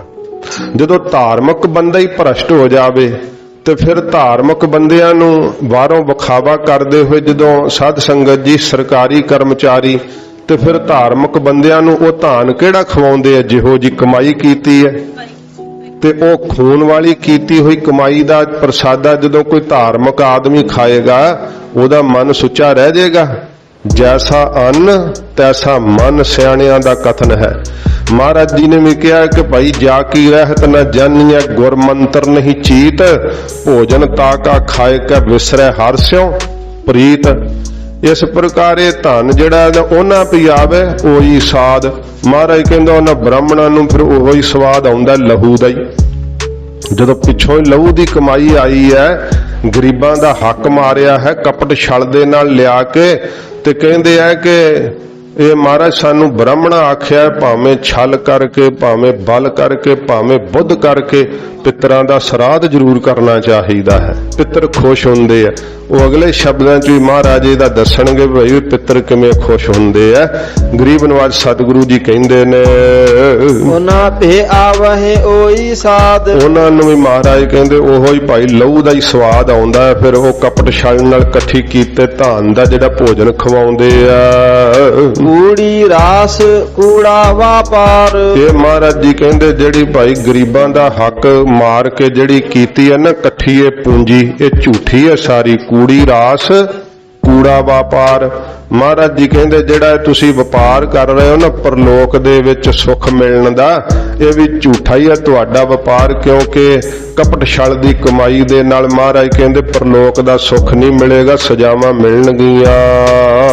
ਕੂੜ ਬੋਲ ਕਰਹਿ ਆਹਾਰ। ਤੇ ਕੂੜ ਝੂਠ ਬੋਲ ਕਰਕੇ ਤੁਸੀਂ ਆਹਾਰ ਕਰਦੇ ਹੋ, ਭਾਵ ਜਿਹੜਾ ਤੁਹਾਡਾ ਆਹਾਰ ਕਰਨਾ ਨਾ, ਜੇ ਕਹੋ ਕਿ ਵੀ ਝੂਠ ਨਹੀਂ ਬੋਲਣਾ ਚਾਹੀਦਾ ਕਿ ਬਾਬਾ ਜੀ ਭੁੱਖੇ ਮਰਨਾ, ਸਾਡਾ ਤਾਂ ਆਹਾਰ ਹੀ ਇਹੋ ਹੈ। ਤੁਸੀਂ ਆਪਣਾ ਸੱਚ ਸਾਂਭ ਕੇ ਰੱਖੋ, ਸਾਡਾ ਨਹੀਂ ਕੰਮ ਚੱਲਦਾ। ਇਉਂ ਕਹਿੰਦੇ ਆ ਵੀ ਸਾਡਾ ਤਾਂ ਝੂਠ ਤੋਂ ਬਿਨਾਂ ਕੰਮ ਹੀ ਨਹੀਂ ਸਰਦਾ।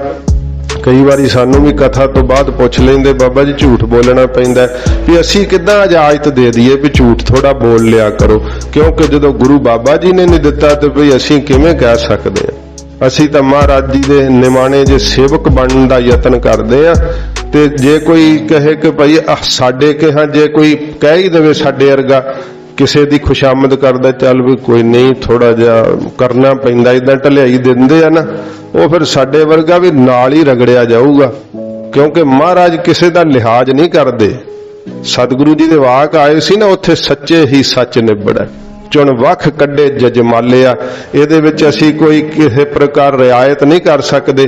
ਅਸੀਂ ਵੀ ਤੁਹਾਡੇ ਵਾਂਗ ਹੀ ਆ। ਮਹਾਰਾਜ ਸੱਚੇ ਪਾਤਸ਼ਾਹ ਸਭ ਨੂੰ ਤਾਂ ਹੀ ਬਖਸ਼ਦੇ ਆ ਜੇ ਸੱਚੇ ਦਿਲੋਂ ਵਾਹਿਗੁਰੂ ਦਾ ਨਾਮ ਜਪੇ। ਤਾਂ ਹਜੂਰ ਕਹਿੰਦੇ ਨੇ ਕੂੜ ਬੋਲ ਕਰਹਿ ਆਹਾਰ। ਮਹਾਰਾਜ ਜੀ ਕਹਿੰਦੇ ਭਾਈ ਕੂੜ ਬੋਲ ਕੇ, ਝੂਠ ਬੋਲ ਕੇ ਆਹਾਰ ਕਰਦੇ ਆ, ਭਾਵ ਕਹਿੰਦੇ ਅਸੀਂ ਭੋਜਨ ਆਪਣਾ ਇਕੱਠਾ ਕਰਦੇ ਆ, ਰੋਟੀ ਬਦਲੇ ਝੂਠ ਬੋਲਦੇ ਆ ਤੇ ਖਾਂਦੇ ਵੀ ਪ੍ਰਤੱਖ। ਮਹਾਰਾਜ ਕਹਿੰਦੇ ਝੂਠ ਬੋਲ ਕਈ ਖਾਂਦੇ ਆ। ਸ਼ਰਮ ਧਰਮ ਕਾ ਡੇਰਾ ਦੂਰ। ਮਹਾਰਾਜ ਜੀ ਕਹਿੰਦੇ ਵੇਖ ਬਈ ਖੱਤਰੀ, ਜਿਹੜੀ ਕੋਈ ਵੱਡਿਆਂ ਨੇ ਕਰਮ ਕੀਤੇ ਸੀ ਉਹਨਾਂ ਦੀ ਤਾਂ ਸ਼ਰਮ ਹੀ ਨਹੀਂ ਰਹੀ, ਆਪਣੇ ਵੱਡਿਆਂ ਵਡੇਰਿਆਂ ਦੀ। ਕੌਣ ਸ਼ਰਮ ਕਰਦਾ ਅੱਜ ਕੱਲ ਦੇ ਵੀ ਸਮੇਂ ਦੇ ਅੰਦਰ ਆਪਣੇ ਵਡੇਰਿਆਂ ਦੀ, ਆਪਣੇ ਮਾਤਾ ਪਿਤਾ ਦੀ? ਕੋਈ ਸ਼ਰਮ ਹੀ ਨਹੀਂ ਕਰਦਾ ਕਿ ਸਾਡੇ ਵੱਡੇ ਕਿੰਨਾ ਨਿਤਨੇਮ ਕਰਦੇ ਆ, ਕਿੰਨਾ ਹੱਕ ਸੱਚ ਦੀ ਕਮਾਈ ਕਰਕੇ, ਧਰਮ ਕਰਕੇ, ਫੇਰ ਕਿਰਤ ਕਰਕੇ ਦਸਵੰਧ ਦਿੰਦੇ ਆ। ਜੇ ਬਾਪੂ ਕਹਿ ਵੀ ਦੇ ਨਾ, ਬੱਚੇ ਉਹ ਕਹਿੰਦੇ ਨਹੀਂ ਉਹ ਬਾਪੂ ਤੈਨੂੰ ਨਹੀਂ ਪਤਾ, ਤੂੰ ਬੁੱਢਾ ਹੋ ਗਿਆ, ਹੁਣ ਇਦਾਂ ਠੱਗੀਆਂ ਮਾਰਨੀਆਂ ਪੈਂਦੀਆਂ, ਤੂੰ ਬੈਠਾ ਰਹੋ ਬਸ। ਇਸ ਤਰ੍ਹਾਂ ਅੱਗੋਂ ਝਿੜਕ ਦਿੰਦੇ ਆ। ਮਹਾਰਾਜ ਕਹਿੰਦੇ ਧਰਮ ਦੀ ਸ਼ਰਮ ਹੀ ਨਹੀਂ ਕੋਈ ਰਹੀ। ਧਰਮ ਦਾ ਕੋਈ ਕਿਸੇ ਪ੍ਰਕਾਰ ਖਿਆਲ ਹੀ ਮਨ ਦੇ ਅੰਦਰ ਨਹੀਂ ਰਿਹਾ। ਸਾਰੀ ਸੰਗ ਸ਼ਰਮ ਜਿਹੜੀ ਉਹ ਚੱਕੀ ਗਈ ਹੈ। ਵੱਡਿਆਂ ਦੀ ਸ਼ਰਮ ਨਹੀਂ ਕਰਦੇ, ਧਰਮ ਦੀ ਸ਼ਰਮ ਨਹੀਂ ਕਰਦੇ। ਧਰਮ ਦਾ ਤੇ ਸ਼ਰਮ ਦਾ ਡੇਰਾ ਮਹਾਰਾਜ ਕਹਿੰਦੇ ਭਾਈ ਅਸਥਾਨ ਦੂਰ ਰਹਿ ਗਿਆ। ਨਾਨਕ ਕੂੜ ਰਹਿਆ ਭਰਪੂਰ। ਧੰਨ ਗੁਰੂ ਨਾਨਕ ਦੇਵ ਸੱਚੇ ਪਾਤਸ਼ਾਹ ਜੀ ਕਹਿੰਦੇ ਕੂੜ ਜਿਹੜਾ ਝੂਠ ਹੈ ਨਾ ਉਹ ਹੀ ਭਰਪੂਰ ਹੋ ਰਿਹਾ ਸਭ ਥਾਵਾਂ ਦੇ ਉੱਤੇ। ਮੱਥਾ ਟਿੱਕਾ ਤੇਲ ਧੋਤੀ ਖਾਈ। ਹਜੂਰ ਕਹਿੰਦੇ ਵੇਖ ਲਓ ਬਾਹਰੋਂ ਤਾਂ ਕਿੱਡਾ ਸੋਹਣਾ ਮੱਥੇ ਤੇ ਟਿੱਕਾ ਵੀ ਲਾਇਆ ਹੈ। ਮੱਥਾ ਟਿੱਕਾ, ਤੇੜ ਧੋਤੀ ਕਖਾਈ। ਕਖਾਈ ਜਿਹੜੀ ਹੈ ਇਸ ਪ੍ਰਕਾਰ ਜਿਹੜੇ ਭਗਵੇਂ ਰੰਗ ਹੁੰਦਾ ਹੈ ਉਹਦੀ ਜਿਹੜੀ ਆ ਤੇੜ ਧੋਤੀ ਬੰਨ ਕਰਕੇ ਰੱਖਦੇ ਆ, 5 ਮਰੋੜੀਆਂ ਦੇ ਕਰਕੇ।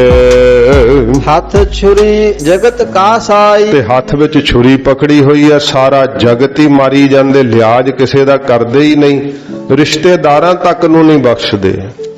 ਜਦੋਂ ਕੋਈ ਅੜਿੱਕੇ ਚੜ ਜਾਂਦਾ ਨਾ, ਮੂੰਹ ਤੋਂ ਮਿੱਠੀਆਂ ਗੱਲਾਂ ਕਰਦੇ ਆ, ਅੰਦਰੋਂ ਨਹੀਂ ਲਿਹਾਜ਼ ਕਰਦੇ ਬਿਲਕੁਲ ਹੀ। ਪਰਦੇ ਪਿੱਛੇ ਕੁਝ ਹੋਰ ਹੀ ਕਰਦੇ ਆ। ਸੱਚੇ ਪਾਤਸ਼ਾਹ ਜੀ ਕਹਿੰਦੇ ਭਾਈ ਸਾਰਾ ਜਗਤ ਹੀ ਉਹਨਾਂ ਵਾਸਤੇ ਜਿਹੜਾ ਨਾ ਕਸਾਈ ਬਣੇ ਹੋਏ ਆ। ਸਾਰੇ ਜਗਤ ਨੂੰ ਹੀ ਕੱਟੀ ਜਾਂਦੇ ਆ, ਖਾਈ ਜਾਂਦੇ ਆ, ਖਿੰਜੀ ਜਾਂਦੇ ਆ। ਇਸ ਤਰ੍ਹਾਂ ਪਾਪ ਕਰਮ ਕਰਦੇ ਆ। ਇਉਂ ਪੜ੍ਹਦੇ ਹੋ ਫਿਰ। ਹੱਥ ਛੁਰੀ ਜਗਤ ਕਾ ਸਾਈ। ਹੱਥ ਦੇ ਵਿੱਚ ਮਹਾਰਾਜ ਕਹਿੰਦੇ ਭਾਈ ਕਲਮ ਰੂਪੀ ਛੁਰੀ ਹੈ ਤੇ ਸਾਰੇ ਜਗਤ ਨੂੰ ਹੀ ਮਹਾਰਾਜ ਕਹਿੰਦੇ ਭਾਈ ਉਹ ਜਿਹੜਾ ਹੈ ਉਹ ਕਸਾਈ ਬਣ ਕਰਕੇ ਇਸ ਪ੍ਰਕਾਰ ਜਾਣੋ ਜਾਂ ਸਾਰਾ ਜਗਤ ਹੀ ਕਸਾਈ ਬਣ ਗਿਆ ਹੈ। ਕੋਈ ਹੱਕ ਤੇ ਸੱਚ ਦਾ ਨਾਮ ਹੀ ਨਹੀਂ ਮਹਾਰਾਜ ਕਹਿੰਦੇ ਲੈਂਦਾ ਹੈ। ਐਸੀ ਬੁਰੀ ਹਾਲਤ ਹੋ ਗਈ ਹੈ ਤੇ ਛੁਰੀ ਰੂਪੀ ਕਲਮ ਜਿਹੜੀ ਹੈ ਮਹਾਰਾਜ ਕਹਿੰਦੇ ਭਾਈ ਚਲਾਉਂਦੇ ਹੈ ਤੇ ਜਗਤ ਦੇ ਅੰਦਰ ਇਹੋ ਜਿਹੇ ਕਸਾਈ ਬਣੇ ਹੋਏ ਕਿਸੇ ਦਾ ਲਿਹਾਜ਼ ਨਹੀਂ ਕਰਦੇ। ਨੀਲ ਵਸਤਰ ਪਹਿਰ ਹੋਵਹਿ ਪਰਵਾਣ। ਤੇ ਉਤੋਂ ਨੀਲੇ ਵਸਤਰ ਪਾ ਕਰਕੇ, ਕਿਉਂਕਿ ਤੁਰਕਾਂ ਉਹਨਾਂ ਬਾਣਾ ਸੀ ਨਾ ਇਹ ਸਾਧ ਸੰਗਤ ਜੀ, ਮਹਾਰਾਜ ਜੀ ਨੇ ਖਾਲਸੇ ਨੂੰ 4 ਮੁੱਖ ਰੰਗ ਦਿੱਤੇ ਐ ਤੇ ਹਰਾ ਤੇ ਲਾਲ ਇਹਦੀ ਮਨਾਹੀ ਕੀਤੀ ਹੈ। ਉਹਦਾ ਹੁਣ ਸਮਾਂ ਨਹੀਂ ਕਿ ਮੈਂ ਇਹਦੇ ਪ੍ਰਕਰਣ ਤੇ ਕੁਝ ਕਹਾਂ। ਤੇ ਜਿਹੜਾ ਹਿੰਦੂ ਹੈ ਨਾ ਉਹਨੂੰ ਇਹ ਨੀਲਾ ਰੰਗ ਪਾਉਣਾ ਧਰਮ ਅਨੁਸਾਰ ਮਨੇ ਹੈ। ਖਾਲਸੇ ਨੂੰ ਤਾਂ ਮਹਾਰਾਜ ਇਹ ਰੰਗ ਬਖਸ਼ਿਸ਼ ਕੀਤਾ ਹੈ। ਤੋ ਇਸ ਪ੍ਰਕਾਰ ਮਹਾਰਾਜ ਜੀ ਕਹਿੰਦੇ ਆ ਨੀਲ ਵਸਤਰ ਪਹਿਰ ਹੋਵਹਿ ਪਰਵਾਣ। ਕਿ ਨੀਲੇ ਕੱਪੜੇ ਪਾ ਕੇ ਤੇ ਤੁਸੀਂ ਤੁਰਕਾਂ ਦੇ ਕੋਲੋਂ ਪ੍ਰਵਾਨ ਚੜ੍ਹਨਾ ਚਾਹੁੰਦੇ ਹੋ, ਉਹਨਾਂ ਦੀ ਖੁਸ਼ੀ ਲੈਣਾ ਚਾਹੁੰਦੇ ਹੋ ਤੇ ਨੀਲੇ ਵਸਤਰ ਕੱਲੇ ਪਾ ਕੇ ਮਹਾਰਾਜ ਜੀ ਕਹਿੰਦੇ ਭਾਈ ਜਿਹੜਾ ਹੈ ਉਹ ਤੁਸੀਂ ਪਰਮੇਸ਼ਰ ਦੇ ਦਰ ਤੇ ਪ੍ਰਵਾਨ ਚੜ੍ਹਨਾ ਚਾਹੁੰਦੇ ਹੋ। ਕਿਵੇਂ ਪ੍ਰਵਾਨ ਹੋਇਆ ਜਾਊਗਾ? ਇਹ ਨੀਲਾ ਵਸਤਰ ਸਾਧ ਸੰਗਤ ਜੀ ਤਾਂ ਨਹੀਂ ਮੰਨਦੇ, ਕਹਿੰਦੇ ਆ ਵੀ ਇਹ ਜਿਹੜੀ ਗਊ ਸੀ ਨਾ ਜਦੋਂ ਤੀਰ ਮਾਰੇ ਸੀਗੇ ਇਸ ਪ੍ਰਕਾਰ ਸਹੰਸਰ ਬਾਹੂ ਨੇ ਉਹ ਲੰਬੀ ਸਾਖੀ ਕਹਿੰਦੇ ਉਹਦੇ ਲਹੂ ਤੋਂ ਜਿੱਥੇ ਤਮਾਕੂ ਦੀ ਬੂਟੀ ਪੈਦਾ ਹੋਈ ਹੈ ਉੱਥੇ ਇਹ ਨੀਲਾ ਖੂਨ ਜਿਹੜਾ ਹੈ ਨਾ ਰੰਗ ਇਹ ਪੈਦਾ ਹੋਇਆ, ਉਹ ਗਊ ਦਾ ਖੂਨ ਹੈ। ਤਾਂ ਕਰਕੇ ਕਹਿੰਦੇ ਅਸੀਂ ਇਹ ਨੀਲਾ ਰੰਗ ਨਹੀਂ ਪਹਿਨਦੇ। ਸ਼੍ਰੀਮਾਨ ਸੰਤ ਬਾਬਾ ਜਰਨੈਲ ਸਿੰਘ ਜੀ ਖਾਲਸਾ ਪਿੰਡਰਾਂ ਵਾਲਿਆਂ ਨੂੰ ਕਿਸੇ ਨੇ ਕਿਹਾ ਸੀ ਤੇ ਗਊ ਦੀ ਰੱਤ ਦਾ ਨੀਲਾ ਰੰਗ ਤੁਸੀਂ ਦਸਤਾਰ ਨੀਲੀ ਕਿਉਂ ਬੰਨੀ ਹੈ? ਮਹਾਂਪੁਰਖ ਕਹਿੰਦੇ ਆਕਾਸ਼ ਸਾਰਾ ਨੀਲਾ, ਤੁਸੀਂ ਇਹਦੇ ਥੱਲੇ ਕਿਉਂ ਰਹਿੰਦੇ ਆ? ਫਿਰ ਵੀ ਜਵਾਬ ਦਿਓ। ਇਹ ਪਖੰਡ ਜਿਹੜਾ ਸਾਧ ਸੰਗਤ ਜੀ ਉਹ ਨਹੀਂ ਗੁਰੂ ਘਰ ਦੇ ਅੰਦਰ। ਸੱਚੇ ਪਾਤਸ਼ਾਹ ਮਹਾਰਾਜ ਨੇ ਸਾਨੂੰ ਇਹ ਉਜਲ ਰੰਗ ਬਖਸ਼ਿਸ਼ ਕੀਤੇ ਐ। ਤਾਂ ਮਹਾਰਾਜ ਕਹਿੰਦੇ ਭਾਈ ਨੀਲੇ ਕੱਪੜੇ ਪਾ ਕੇ ਤੁਸੀਂ ਪ੍ਰਵਾਨ ਚੜ੍ਹਨਾ ਚਾਹੁੰਦੇ ਹੋ, ਮੁਸਲਮਾਨਾਂ ਨੂੰ ਖੁਸ਼ ਕਰਨਾ ਚਾਹੁੰਦੇ ਹੋ। ਮਲੇਛ ਧਾਨ ਲੈ ਪੂਜਹਿ ਪੁਰਾਣ। ਮਲੇਛਾਂ ਦਾ ਧਾਨ ਲੈ ਕੇ ਖਾਣੇ ਹੋ ਤੇ ਮਹਾਰਾਜ ਕਹਿੰਦੇ ਪੂਜਦੇ ਹੋ ਪੁਰਾਣਾਂ ਨੂੰ।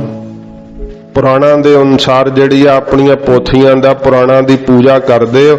ਜਿਹੜਾ ਸਾਧ ਸੰਗਤ ਜੀ ਧਾਨ ਹੀ ਮਲੇਛਾਂ ਦਾ ਖਾਣਾ, ਕਿਸੇ ਗਰੀਬ ਦਾ ਲਹੂ ਪੀਣਾ, ਤੇ ਦੱਸੋ ਉਹਦੀ ਸੁਰਤ ਪੂਜਾ 'ਚ ਟਿਕ ਜੂਗੀ? ਕਦੇ ਨਹੀਂ ਟਿਕ ਸਕਦੀ। ਜਿਹੜਾ ਸਾਧ ਸੰਗਤ ਜੀ ਪਾਪ ਕਰਮ ਕਰਕੇ ਭੋਜਨ ਖਾਂਦਾ ਹੈ ਨਾ ਤੇ ਉਹ ਪਾਪ ਕਰਮ ਕਰਨ ਨਾਲ ਕਦੇ ਵੀ ਮਾਲਾ ਨਹੀਂ ਫੇਰ ਸਕਦਾ। ਫਿਰ ਉਹ ਜੇ ਰੱਖਦਾ ਫੇਰਦਾ ਤੇ ਪਖੰਡੀ ਹੈ। ਪ੍ਰਭੂ ਦੇ ਵਿੱਚ ਉਹਦੀ ਸੁਰਤ ਨਹੀਂ ਮਹਾਰਾਜ ਕਹਿੰਦੇ ਜੁੜ ਸਕਦੀ। ਮਲੇਛ ਧਾਨ ਲੈ ਪੂਜਹਿ ਪ੍ਰਾਣ। ਮਲੇਛ ਧਾਨ ਕੀ ਹੈ? ਵੱਡੀਆਂ ਲੈ ਲੈ ਕੇ, ਮੈਲੀ ਇੱਛਾ ਨਾਲ ਹੀ ਲੈਂਦੇ ਹਨ। ਮਹਾਰਾਜ ਕਹਿੰਦੇ ਵੱਡੀਆਂ ਲੈ ਲੈ ਕਰਕੇ ਖਾਂਦੇ ਹੋ ਤੇ ਪੂਜਦੇ ਹੋ ਪੁਰਾਣਾਂ ਦੇ ਤਾਈਂ। ਤੇ ਉੱਥੇ ਫਿਰ ਬੜਾ ਜ਼ਿਆਦਾ ਅੱਖਾਂ ਮੀਟ ਕੇ ਧਰਮ ਵਿੱਚ ਜਿਹੜੇ ਕਰਮ ਕਰਦੇ ਹੋ ਕਿ ਸਾਡੀ ਸੁਰਤ ਬੜੀ ਟਿਕ ਰਹੀ ਆ। ਅਭਾਖਿਆ ਖਾ ਕੁੱਠਾ ਬੱਕਰਾ ਖਾਣਾ। ਅਭਾਖਿਆ ਕਾ ਕੁੱਠਾ ਬੱਕਰਾ ਖਾਣਾ। ਮੁਸਲਮਾਨ ਰਾਜ ਦੇ ਵਿੱਚ ਕੋਈ ਆਪਣਾ ਬੱਕਰਾ ਨਹੀਂ ਸੀ ਮਾਰ ਸਕਦਾ। ਕਾਜੀ ਨੂੰ ਬੁਲਾਉਣਾ ਪੈਂਦਾ ਸੀ। ਉਹ ਫਿਰ ਸਾਧ ਸੰਗਤ ਜੀ ਆ ਕਰਕੇ ਜ਼ਿਬਾ ਕਰਦਾ ਸੀ ਤੇ ਫਿਰ ਉਹਦੇ ਉੱਤੇ ਕਲਮਾ ਪੜ੍ਹਦਾ ਸੀ, ਇਲੱਲਾ ਮੁਹੰਮਦ ਰਸੂਲ ਅੱਲਾ। ਇਸ ਤਰ੍ਹਾਂ ਉਹ ਕਲਮੇ ਦੇ ਵਾਕ ਹੈਗੇ ਬੜੇ ਲੰਬੇ ਤੇ ਉਹ ਫਿਰ ਪੜ੍ਹਦੇ ਆ ਤੇ ਪੜ੍ਹ ਕੇ ਫਿਰ ਬੱਕਰਾ ਮਾਰ ਕੇ ਕਾਜੀ ਦਿਆ ਕਰਦਾ ਸੀ। ਤੇ ਫਿਰ ਸਾਧ ਸੰਗਤ ਜੀ ਲੋਕ ਜਿਹੜੇ ਸੀ ਨਾ ਫਿਰ ਛਤਰੀ ਸਾਰੇ ਹੀ ਇਹ ਪੁੱਠਾ ਮਾਸ ਖਾਂਦੇ ਸੀ ਸਾਰੇ। ਮਹਾਰਾਜ ਜੀ ਨੇ ਅੱਖੇ ਕਰਕੇ ਜਿਹੜਾ ਕਾਬਲ ਦੀ ਸੰਗਤ ਨੂੰ ਹੁਕਮਨਾਮਾ ਸਾਹਿਬ ਲਿਖਿਆ ਨਾ, ਸਰਬੱਤ ਸੰਗਤ ਕਾਬਲ, ਮਹਾਰਾਜ ਜੀ ਨੇ ਸ਼ਬਦ ਕਹੇ ਆ ਕਿ ਸਰਬੱਤ ਸੰਗਤ ਅਭਾਖਿਆ ਕਾ ਪੁੱਠਾ ਮਾਸ ਖਾਵੈ ਨਾਹੀਂ। ਇਹ ਮਹਾਰਾਜ ਜੀ ਨੇ ਉਸ ਰਹਿਤਨਾਮੇ ਵਿੱਚ ਲਿਖਿਆ ਹੋਇਆ ਹੈ। ਇਉਂ ਸਾਧ ਸੰਗਤ ਜੀ ਮਹਾਰਾਜ ਜੀ ਕਹਿੰਦੇ ਤੁਸੀਂ ਉਹ ਅਭਾਖਿਆ ਦਾ ਪੁੱਠਾ ਮਾਸ ਜਿਹੜਾ ਉਹ ਖਾਂਦੇ ਹੋ। ਚੌਕੇ ਉੱਪਰ ਕਿਸਾ ਨਾ ਜਾਣਾ। ਤੇ ਫਿਰ ਰੱਖਿਆ ਤਾਂ ਹੋਇਆ ਉਥੇ ਪੁੱਠਾ ਮਾਸ ਤੇ ਕਹਿੰਦੇ ਹੋ ਸਾਡੇ ਚੌਂਕੇ ਤੇ ਨਹੀਂ ਕਿਸੇ ਨੇ ਜਾਣਾ। ਬਣਦੇ ਹੋ ਸੋਧੀ ਤੇ ਖਾਣੇ ਹੋ ਪੁੱਠਾ। ਮਹਾਰਾਜ ਜੀ ਕਹਿੰਦੇ ਵੀ ਉਹਦੇ ਆ ਮਾਸ ਹੀ ਅਪਵਿੱਤਰ ਵੈ ਤੇ ਉਤੋਂ ਤੁਸੀਂ ਬੜੀ ਸੋਧ ਵਿਖਾ ਰਹੇ ਹੋ। ਅਭਾਖਿਆ ਕਾ ਕੁੱਠਾ ਬੱਕਰਾ ਖਾਣਾ। ਜਿਹੜਾ ਮਹਾਰਾਜ ਕਹਿੰਦੇ ਕੁੱਠਾ ਬੱਕਰਾ ਮਾਸ ਜਿਹੜਾ ਉਹ ਖਾਣਾ ਤੇ ਚੌਂਕੇ ਉੱਪਰ ਕਿਸੇ ਨਾ ਜਾਣਾ। ਕਹਿੰਦੇ ਵੀ ਸਾਡੇ ਚੌਂਕੇ ਤੇ ਨਹੀਂ ਕਿਸੇ ਨੇ ਜਾਣਾ। ਹੋਰ ਅਸੀਂ ਤਾਂ ਬਹੁਤ ਜ਼ਿਆਦਾ ਸੋਧੀ ਹਾਂ। ਦੇਖੈ ਚੌਕਾ ਕੱਢੀ ਕਾਰ, ਜਦੋਂ ਦੇ ਦਿੰਦੇ ਉਹ ਚੌਂਕਾ ਲੀਪਣ ਕਰਕੇ ਫਿਰ 3 ਕਾਰਾਂ ਉਹਦੇ ਦੁਆਲੇ ਕੱਢ ਲੈਂਦੇ ਆ ਬ੍ਰਾਹਮਣ। ਇਹ ਮਹਾਰਾਜ ਜੀ ਨੇ ਕਾਰਾਂ ਕੱਢੀਆਂ ਵੀ ਦੱਸੀਆਂ। ਸ੍ਰੀ ਰਾਗ ਦੇ ਅੰਦਰ ਮਹਾਰਾਜ ਦਾ ਸ਼ਬਦ ਆਉਂਦਾ ਹੈ, ਉੱਪਰ ਆਏ ਬੈਠੇ ਕੁੜਿਆਰ। ਮਹਾਰਾਜ ਜੀ ਕਹਿੰਦੇ ਭਾਈ ਝੂਠ ਨਾਲ ਭਰੇ ਹੋਏ ਤੇ ਤੁਸੀਂ ਆਪ ਉੱਤੇ ਆ ਕੇ ਬੈਠ ਜਾਂਦੇ ਹੋ ਤੇ ਕਾਰਾਂ ਕੱਢੀਆਂ ਕੀ ਕਰੂਗੀਆਂ? ਅੰਦਰ ਤਾਂ ਤੁਹਾਡੇ ਇੰਨੀ ਮੈਲ ਭਰੀ ਹੋਈ ਆ ਵਿਕਾਰਾਂ ਦੀ, ਤਾਂ ਮਹਾਰਾਜ ਕਹਿੰਦੇ ਉਹ ਕਾਰਾਂ ਕੱਢੀਆਂ ਤੇ ਦਿੱਤਾ ਹੋਇਆ ਚੌਂਕਾ ਲੀਪਣ ਕੀਤਾ ਹੋਇਆ ਕੀ ਸੁਚਮਤਾ ਕਰੇਗਾ? ਮਤ ਭਿੱਟਾ ਵੇ ਮਤ ਭਿੱਟਾ। ਤੇ ਅੱਗੋਂ ਸਗੋਂ ਕਹਿੰਦੇ ਹੋ ਵੀ ਮਤ ਭਿੱਟਿਆ ਵੇ ਮਤ ਭਿੱਟਿਆ, ਵੀ ਸਾਡੇ ਕੋਈ ਜਿਹੜਾ ਭੋਜਨ ਨੂੰ ਭਿੱਟ ਨਾ ਜਾਵੇ, ਭਾਵ ਪਰਛਾਈ ਨਾ ਪੈ ਜਾਵੇ। ਐਡੇ ਅਪਰਸ ਬਣਦੇ ਹੋ ਵੀ ਸਾਡੇ ਕੋਈ ਭੋਜਨ ਨੂੰ ਜਿਹੜਾ ਨਾ ਕੋਈ ਭਿੱਟ ਦੇਵੇ ਨਾ ਕੋਈ ਭਿੱਟ ਦੇਵੇ। ਇਹੋ ਅੰਨ ਅਸਾੜਾ ਫਿੱਟਾ। ਸਾਡਾ ਭਾਵੇਂ ਅੰਨ ਜਿਹੜਾ ਨਾ ਫਿਰ ਫਿੱਟੇ ਖਰਾਬ ਹੋ ਜਾਵੇਗਾ। ਜਿਹੜੀਆਂ ਉਹ ਕਾਰਾਂ ਕੱਢੀਆਂ ਹੁੰਦੀਆਂ ਤਾਂ ਕਰਕੇ ਵੀ ਉਹਨਾਂ ਤੋਂ ਅੰਦਰ ਨਾ ਕੋਈ ਆਵੇ ਤੇ ਇਸ ਕਰਕੇ ਮਨੁੱਖ ਦੀ ਪਰਛਾਈ ਨਾ ਦੂਜੇ ਦੀ ਉੱਥੇ ਜਾ ਸਕੇ। ਤੇ ਜਿਹੜੇ ਛੂਦਰ ਭਾਵੇਂ ਮਹਾਰਾਜ ਨੇ ਕਿਹਾ, ਵੇਖ ਲਓ ਭਾਈ ਲਾਲੋ ਭਾਵੇਂ ਛੂਦਰ ਸੀਗੇ ਪਰ ਸਤਿਗੁਰੂ ਜੀ ਉੱਥੇ ਜਾ ਕੇ ਪ੍ਰਸ਼ਾਦ ਛਕਿਆ ਸੀ ਗਰੀਬ ਨਵਾਜ ਨੇ। ਤੇ ਇਹ ਸਾਧ ਸੰਗਤ ਜੀ ਵੇਖੋ, ਛੂਦਰ ਚਾਹੇ ਕੋਈ ਹੱਕ ਸੱਚ ਦੀ ਕਮਾਈ ਕਰਦਾ ਤੇ ਕਾਰਾਂ ਕੱਢ ਕੇ ਕਹਿੰਦੇ ਵੀ ਤੂੰ ਇੱਥੇ ਕਿਤੇ ਪਰਛਾਈ ਨਾ ਤੇਰੀ ਕਿਤੇ ਪੈ ਜੇ, ਕਿਉਂਕਿ ਸਾਡਾ ਅੰਨ ਜਿਹੜਾ ਇਹਨੂੰ ਪਿੱਟਿਆ ਜਾਵੇਗਾ। ਫਿਰ ਇਹਨੂੰ ਤੇਰੀ ਪਰਛਾਈ ਪੈਣ ਦੇ ਨਾਲ ਅੰਨ ਸਾਡਾ ਫਿੱਟ ਹੈ, ਸਾਡਾ ਅੰਨ ਸਾਰਾ ਫਿੱਟ ਜਾਏਗਾ। ਜਿਹੜਾ ਅੱਗੇ ਕੁੱਠਾ ਉਹਨੂੰ ਕੀ ਫਿੱਟਣਾ? ਖਾ ਤੇ ਕੁੱਠਾ ਰਹੇ ਹੋ ਤਾਂ ਮਹਾਰਾਜ ਕਹਿੰਦੇ ਭਾਈ ਉਹਨੂੰ ਕੀ ਫਿੱਟਣਾ ਹੈ? ਇਸ ਪ੍ਰਕਾਰ ਤੁਸੀਂ ਕਹਿੰਦੇ ਸਾਡਾ ਅੰਨ ਨਾ ਕਿਤੇ ਖਰਾਬ ਹੋ ਜਾਵੇ। ਤਨ ਫਿੱਟਾ ਫੇੜ ਕਰੇ ਨਾ। ਸਤਿਗੁਰੂ ਜੀ ਕਹਿੰਦੇ ਭਾਈ ਜਿਹੜੇ ਤੁਹਾਡੇ ਤਨ ਆ ਨਾ ਉਹੋ ਹੀ ਪਾਪ ਕਰਮ ਵਿੱਚ ਫਿੱਟੇ ਹੋਏ ਐ, ਤੇ ਇਹੋ ਜੇ ਫੇੜ ਕਰੇਨ ਕਰਮਾਂ ਨੂੰ ਮਹਾਰਾਜ ਕਹਿੰਦੇ ਤੁਸੀਂ ਬੁਰਾ ਨੂੰ ਕਰਦੇ ਹੋ। ਅਸਲ ਵਿੱਚ ਤਨ ਹੀ ਗਲੀਚ ਹੋ ਗਏ ਸਾਰੇ, ਮਨ ਵੀ ਗਲੀਚ ਹੋ ਗਿਆ, ਤਨ ਵੀ ਗਲੀਚ ਹੋ ਗਿਆ। ਇਹ ਸਾਧ ਸੰਗਤ ਜੀ ਕਈ ਇਉਂ ਖਿਆਲ ਕਰਦੇ ਆ, ਕਹਿੰਦੇ ਵੀ ਦੱਸੋ ਕੀ ਹੋ ਜਾਂਦਾ ਉੱਥੇ ਕਿਹਾ ਹੋਇਆ, ਜੇ ਕੁੱਠਾ ਵੀ ਹੈ ਤਾਂ ਮਾਸ ਹੀ ਹੈ ਨਾ, ਇਉਂ ਕਹਿੰਦੇ ਆ। ਜੇ ਇਉਂ ਹੁੰਦਾ ਨਾ ਤਾਂ ਚੋਜੀ ਪਾਤਸ਼ਾਹ ਕਦੇ ਨਾ ਕਹਿੰਦੇ ਵੀ ਖਾਲਸਾ ਕੁੱਠਾ ਮਾਸ ਨਾ ਖਾਵੀਂ। ਮਹਾਰਾਜ ਜੀ ਨੇ ਇਸੇ ਕਰਕੇ ਕਿਹਾ ਕਿਉਂਕਿ ਧਰਮ ਕਰਮ ਸਭ ਭ੍ਰਸ਼ਟ ਹੋ ਜਾਂਦੇ ਆ। ਜਿਹੜੇ ਕਹਿੰਦੇ ਆ ਨਾ ਕੀ ਲੱਗਣ ਲੱਗਾ ਤੇ ਸਾਧ ਸੰਗਤ ਜੀ ਮਾਫ ਕਰਨਾ, ਅੱਜ ਕੱਲ ਟ੍ਰੇਨਾਂ ਵਿੱਚ ਸਫ਼ਰ ਕਰਦੇ ਸਿੱਖ ਵੀ ਕਹਿ ਦਿੰਦੇ ਆ ਵੀ ਲਿਆਈ ਮਾਸ ਦੀ ਪਲੇਟ ਪਰੋਸ ਦੇਵੀਂ, ਸਾਰੇ ਕੁੱਠਾ ਹੀ ਚੱਲਦਾ, ਕਿਸੇ ਦਾ ਕੋਈ ਧਰਮ ਕਰਮ ਨਹੀਂ ਰਹਿੰਦਾ। ਇਸ ਤਰ੍ਹਾਂ ਦੀ ਹਾਲਤ ਹੈ। ਤੇ ਜਿਹੜੇ ਕਹਿੰਦੇ ਆ ਵੀ ਕੋਈ ਗੱਲ ਨਹੀਂ ਗਾਂ ਆ ਗਈ ਤੇ ਉਹ ਵੀ ਕੋਈ ਨਹੀਂ, ਜਿਵੇਂ ਜਿਬਾ ਕਰਕੇ ਮਾਰਦੇ ਉਹ ਵੀ ਖਾ ਲਈ, ਸਭ ਖਾ ਲਈ, ਉਹਨਾਂ ਦਾ ਹਾਲਤ ਤਾਂ ਫਿਰ ਵੇਸਵਾ ਵਾਲੀ ਹੈ। ਵੇਸਵਾ ਨੂੰ ਕੀ ਹੁੰਦਾ, ਮੁਸਲਮਾਨ ਹੋਵੇ ਕੋਈ ਹੋਵੇ, ਇਸ ਪ੍ਰਕਾਰ ਦੀ ਉਹਨਾਂ ਦੀ ਹਾਲਤ ਹੈ। ਕੋਈ ਗੁਰੂ ਪੀਰ ਵਾਲੇ ਨਹੀਂ, ਭ੍ਰਸ਼ਟ ਹਨ ਉਹ। ਮਹਾਰਾਜ ਜੀ ਇਉਂ ਕਹਿੰਦੇ ਆ, ਤਨ ਫਿੱਟਾ ਫੇੜ ਕਰੇ ਨਾ। ਮਹਾਰਾਜ ਕਹਿੰਦੇ ਤਨ ਫਿੱਟ ਗਿਆ ਹੈ ਪਾਪਾਂ ਕਰਕੇ, ਤੇ ਇਹੋ ਜਿਹੇ ਪਾਪਾਂ ਵਾਲੇ ਕਰਮ ਜਿਹੜੇ ਆ ਫੇੜ ਤੁਸੀਂ ਕਰਦੇ ਹੋ। ਮਨ ਝੂਠਾ ਚੁਲੀ ਭਰੇ ਨਾ। ਮਨ ਅੰਦਰ ਝੂਠਾ ਹੈ, ਸਾਰੇ ਔਗਣਾ ਕਰਕੇ, ਵਕਾਰਾਂ ਕਰਕੇ, ਕਾਮ ਕਰਕੇ, ਕ੍ਰੋਧ ਕਰਕੇ। ਤੇ ਮਹਾਰਾਜ ਕਹਿੰਦੇ ਬਾਹਲੋਂ ਚੂਲੀਆਂ ਭਰਾਉਂਦੇ ਹੋ। ਬ੍ਰਾਹਮਣ ਜਦੋਂ ਚੁਲੀ ਕਰਦੇ ਨਾ, ਤੇ ਮਹਾਰਾਜ ਨੇ ਕਿਹਾ ਨਾ ਬ੍ਰਾਹਮਣ ਚੁਲੀ ਗਿਆਨ ਕੀ, ਤੇ ਉੱਥੇ ਕੀ ਚੁਲੀ ਕਰਦੇ ਆ? ਬ੍ਰਹਮ ਹਵੀ। ਇਸ ਤਰ੍ਹਾਂ ਬ੍ਰਹਮ ਅੜਪਣ, ਇਹ ਚੁਲੀਆਂ ਹੁੰਦੀਆਂ ਹਨ। ਮਹਾਰਾਜ ਕਹਿੰਦੇ ਭਾਈ ਚੁਲੀਆਂ ਤੇ ਇਹ ਜੀਆਂ ਕਰਦੇ ਹੋ ਤੇ ਅੰਦਰ ਮਨ ਝੂਠਾ ਹੈ, ਮਨ ਦੇ ਅੰਦਰ ਵਕਾਰ ਹਨ, ਮਨ ਝੂਠਾ, ਚੁਲੀ ਭਰੇਨ, ਮਨ ਦੇ ਅੰਦਰ ਝੂਠ ਲੱਗੀ ਹੋਈ ਆ ਵਕਾਰਾਂ ਦੀ, ਪਾਪਾਂ ਦੀ, ਤੇ ਬਾਹਰੋਂ ਇਹੋ ਜੀਆਂ ਚੂਲੀਆਂ ਭਰਦੇ ਹੋ। ਕਹੋ ਨਾਨਕ ਸੱਚ ਧਿਆਈਆ। ਫਿਰ ਕਹਿੰਦੇ ਮਹਾਰਾਜ ਕੀ ਕਰੀਏ ਸੱਚੇ ਪਾਤਸ਼ਾਹ, ਇਹ ਤਾਂ ਦੁਨੀਆ ਵੱਲ ਵੇਖ ਕੇ ਹੀ ਵਿਗੜ ਗਏ ਆ ਮਹਾਰਾਜ, ਇਹੋ ਜੀ ਹਾਲਤ ਹੈ। ਸਤਿਗੁਰੂ ਜੀ ਫਿਰ ਕੀ ਕਰੀਏ, ਜੋ ਵਾਹਿਗੁਰੂ ਦਾ ਰਾਹ ਦਿਸੇ ਮਹਾਰਾਜ, ਪਰਮੇਸ਼ਰ ਦੀ ਜਿਹੜੀ ਆ ਉਹ ਮਹਾਰਾਜ ਅਸੀਂ ਵੀ ਇਬਾਦਤ ਕਰ ਸਕੀਏ ਸੱਚੇ ਦਿਲੋਂ। ਮਹਾਰਾਜ ਸਾਨੂੰ ਕੋਈ ਆਪ ਕਿਰਪਾ ਕਰਕੇ ਰਾਹ ਪਾਓ। ਤਾਂ ਹਜੂਰ ਕਹਿੰਦੇ ਹਨ, ਕਹੋ ਨਾਨਕ ਸੱਚ ਧਿਆਈਆ। ਸਤਿਗੁਰੂ ਗੁਰੂ ਨਾਨਕ ਸਾਹਿਬ ਜੀ ਕਹਿੰਦੇ ਭਾਈ ਸੱਚੇ ਨਾਮ ਨੂੰ ਸੱਚੇ ਦਿਲ ਤੋਂ ਧਿਆਉਣਾ ਕਰੀਏ। ਜਿੰਨੇ ਮਰਜੀ ਪਹਿਲੋਂ ਪਾਪ ਹੋ ਚੁੱਕੇ ਹੋਣ, ਆਗੇ ਸਮਝ ਚੱਲੋ ਆਨੰਦ ਲਾਲਾ, ਪਾਛੈ ਜੋ ਬੀਤੀ ਸੋ ਬੀਤੀ। ਪਿਛਲੀ ਉਮਰ ਗੁਨਾਹੀ ਕੀਤੀ, ਪਿਛਲੀ ਉਮਰ ਗੁਨਾਹੀ ਬੀਤੀ, ਹਰ ਕੀ ਭਗਤ ਨਾ ਕੀਤੀ। ਆਗਾ ਸਮਝ ਚੱਲੋ ਨੰਦ ਲਾਲਾ, ਪਾਛੈ ਜੋ ਬੀਤੀ ਸੋ ਬੀਤੀ। ਮਹਾਰਾਜ ਕਹਿੰਦੇ ਸੱਚੇ ਦਿਲ ਤੋਂ ਸੱਚੇ ਨਾਮ ਨੂੰ ਧਿਆਉਣਾ ਕਰੀਏ। ਸੁਚ ਹੋਵੈ ਤਾਂ ਸੱਚ ਪਾਈਆ। ਮਹਾਰਾਜ ਕਹਿੰਦੇ ਜਦੋਂ ਸੱਚੇ ਦਿਲ ਤੋਂ ਨਾਮ ਨੂੰ ਧਿਆਈਏ ਨਾ, ਫਿਰ ਮਨ ਦੀ ਵੀ ਸੁੱਚ ਹੋ ਜਾਂਦੀ ਹੈ ਤੇ ਤਨ ਦੀ ਵੀ ਸੁੱਚ ਹੋ ਜਾਂਦੀ ਹੈ। ਫਿਰ ਕੀ ਹੁੰਦਾ ਹੈ? ਸੱਚ ਪਾਈਏ, ਫਿਰ ਸੱਚੇ ਨੂੰ ਪਾ ਲਈਦਾ ਹੈ। ਸਾਧ ਸੰਗਤ ਜੀ, ਕਈ ਇਸ ਮੁੱਖ ਵਿਸ਼ਰਾਮ ਨੂੰ ਹਟਾ ਕੇ ਕਹਿੰਦੇ ਸੁੱਚ ਹੋਵੇ ਤਾਂ, ਪਰ ਇਹਦਾ ਅਰਥ ਪਹਿਲੀ ਪੰਕਤੀ ਨਾਲ ਹੁੰਦਾ ਹੈ। ਕਹੋ ਨਾਨਕ ਸੱਚ ਧਿਆਈਐ। ਧੰਨ ਗੁਰੂ ਨਾਨਕ ਸਾਹਿਬ ਜੀ ਕਹਿੰਦੇ ਸੱਚੇ ਨਾਮ ਨੂੰ ਧਿਆਈਏ ਸੱਚੇ ਦਿਲੋਂ ਤੇ ਫਿਰ ਸੁੱਚ ਹੋਵੇ। ਵਿਸ਼ਰਾਮ ਇੱਥੇ ਲੱਗਦਾ ਹੈ। ਫਿਰ ਸੁਚਮਤਾ ਹੁੰਦੀ ਹੈ ਨਾਮ ਕਰਕੇ ਮਨ ਦੀ ਅਤੇ ਤਨ ਦੀ, ਸਰੀਰ ਦੀ। ਤਾਂ ਮਹਾਰਾਜ ਕਹਿੰਦੇ ਤਾਂ ਸੱਚ ਪਾਈਏ। ਉਹ ਇਸ ਕਰਕੇ ਸ਼ੰਕਾ ਕਰਦੇ ਆ, ਕਹਿੰਦੇ ਸੁੱਚ ਹੋਵੇ। ਇਹ ਜਿਹੜਾ ਹੈ ਸੋਧੀਆਂ ਨੇ ਬਣਾਤਾ ਵਿਸ਼ਰਾਮ ਆਖੇ, ਕਹਿੰਦੇ ਸੁੱਚ ਹੋਵੇ ਨਾ ਬਾਹਰੋਂ ਤੇ ਫਿਰ ਤਾਂ ਸੱਚ ਪਾਈਏ। ਅਸਲ ਵਿੱਚ ਇਸ ਤਰ੍ਹਾਂ ਅਰਥ ਨਹੀਂ ਹੈ, ਅਰਥ ਤਾਂ ਪਿਛਲੀ ਪੰਕਤੀ ਦੇ ਨਾਲ ਹੈ। ਇਸ ਕਰਕੇ ਸੋ ਇਹ ਸਮਝਣਾ ਚਾਹੀਦਾ। ਮਹਾਰਾਜ ਕਹਿੰਦੇ ਸੱਚੇ ਨਾਮ ਨੂੰ ਧਿਆਈਏ ਤਾਂ ਫਿਰ ਸੁੱਚ ਹੁੰਦੀ ਹੈ। ਸਰੀਰ ਦੀ ਵੀ ਸੁੱਚ ਤਾਂ ਹੀ ਰਹਿੰਦੀ ਹੈ ਜੇ ਨਾਮ ਜਪੀਏ ਤਾਂ ਜੇ ਮਹਾਰਾਜ ਕਹਿੰਦੇ ਨਾਮ ਨਾ ਜਪੀਏ ਤੇ ਬਾਹਰੀ ਰੱਖੀ ਸੁੱਚ ਤਾਂ ਪਖੰਡ ਹੈ। ਇਸ ਕਰਕੇ ਮਨ ਵੀ ਸੁੱਚਾ ਨਾਮ ਦੇ ਜਪਣ ਨਾਲ ਹੁੰਦਾ ਹੈ। ਮਨ ਤਾਂ ਹੁੰਦਾ ਹੀ ਨਾਮ ਨਾਲ ਸੁੱਚਾ, ਪਾਣੀ ਨਾਲ ਤਾਂ ਧੁੱਪਦਾ ਨਹੀਂ ਨਾ, ਸਰੀਰ ਤਾਂ ਧੁੱਪਦਾ ਹੈ। ਪਰ ਮਹਾਰਾਜ ਜੀ ਕਹਿੰਦੇ ਕੁਝ ਸਮੇਂ ਲਈ ਨਾਮ ਦੇ ਨਾਲ ਤਾਂ ਸਦਾ ਹੀ ਮਹਾਰਾਜ ਕਹਿੰਦੇ ਸਰੀਰ ਵੀ ਸੁੱਚਾ ਹੋ ਜਾਂਦਾ ਹੈ। ਤਾਂ ਫਿਰ ਕੀ ਹੁੰਦਾ ਹੈ? ਤਾਂ ਸੱਚ ਪਾਈਐ, ਤਾਂ ਸੱਚੇ ਵਾਹਿਗੁਰੂ ਨੂੰ ਪਾ ਲਈਦਾ ਹੈ। ਪੌੜੀ ਦੁਆਰਾ ਮਹਾਰਾਜ ਜੀ ਫਰਮਾਉਂਦੇ ਹਨ, ਚਿੱਤਾ ਅੰਦਰ ਸਭ ਕੋ। ਮਹਾਰਾਜ ਜੀ ਕਹਿੰਦੇ ਭਾਈ ਪਰਮੇਸ਼ਰ ਦੇ ਚਿੱਤ ਦੇ ਅੰਦਰ ਹੀ ਹੈ ਸਭ ਕੁਝ। ਜਿਵੇਂ ਸਾਧ ਸੰਗਤ ਜੀ ਸਾਡੇ ਸਰੀਰ ਦੇ ਅੰਦਰ ਕਿੰਨੀਆਂ ਨਾੜਾਂ, ਕਈ ਕੁਛ ਖੂਨ ਸੰਚਾਰ ਹੁੰਦਾ, ਕਿੰਨੇ ਪ੍ਰਕਾਰ ਦਾ ਜਿਹੜੇ ਰਸ ਧਾਤੂ ਬਣਦੇ ਆ, ਸਾਰਾ ਕੁਝ ਸਰੀਰ ਦੇ ਅੰਦਰ ਹੀ ਹੈ ਨਾ। ਇਹ ਸਾਰੀ ਕਾਇਨਾਤ ਪਰਮੇਸ਼ਰ ਦੇ ਅੰਦਰ ਹੀ ਹੈ, ਉਹਦੇ ਵਿੱਚ ਹੀ ਸਮਾਈ ਹੋਈ ਹੈ। ਫਿਰ ਚਿੱਤਾ ਵੇਖਣ ਨੂੰ ਵੀ ਕਹਿੰਦੇ ਆ। ਮਹਾਰਾਜ ਜੀ ਕਹਿੰਦੇ ਭਾਈ ਉਹਦੀ ਦ੍ਰਿਸ਼ਟੀ ਦੇ ਅੰਦਰ ਹੀ ਹੈ ਸਾਰਾ ਕੁਝ। ਇਹ ਨਾ ਕੋਈ ਸਮਝੇ ਕਿ ਮੈਂ ਜਿਹੜਾ ਕਰਮ ਕਰ ਰਿਹਾ ਨਹੀਂ ਪਤਾ ਪਰਮੇਸ਼ਰ ਨੂੰ। ਚਿੱਤਾ ਅੰਦਰ ਸਭ ਕੋ, ਉਹਦੇ ਚਿੱਤ ਦੇ ਅੰਦਰ ਉਹਦੀ ਦ੍ਰਿਸ਼ਟੀ ਦੇ ਵਿੱਚ ਹੀ ਸਭ ਕੁਝ ਹੈ। ਵੇਖ ਨਦਰੀ ਹੇਠ ਚਲਾਏਦਾ।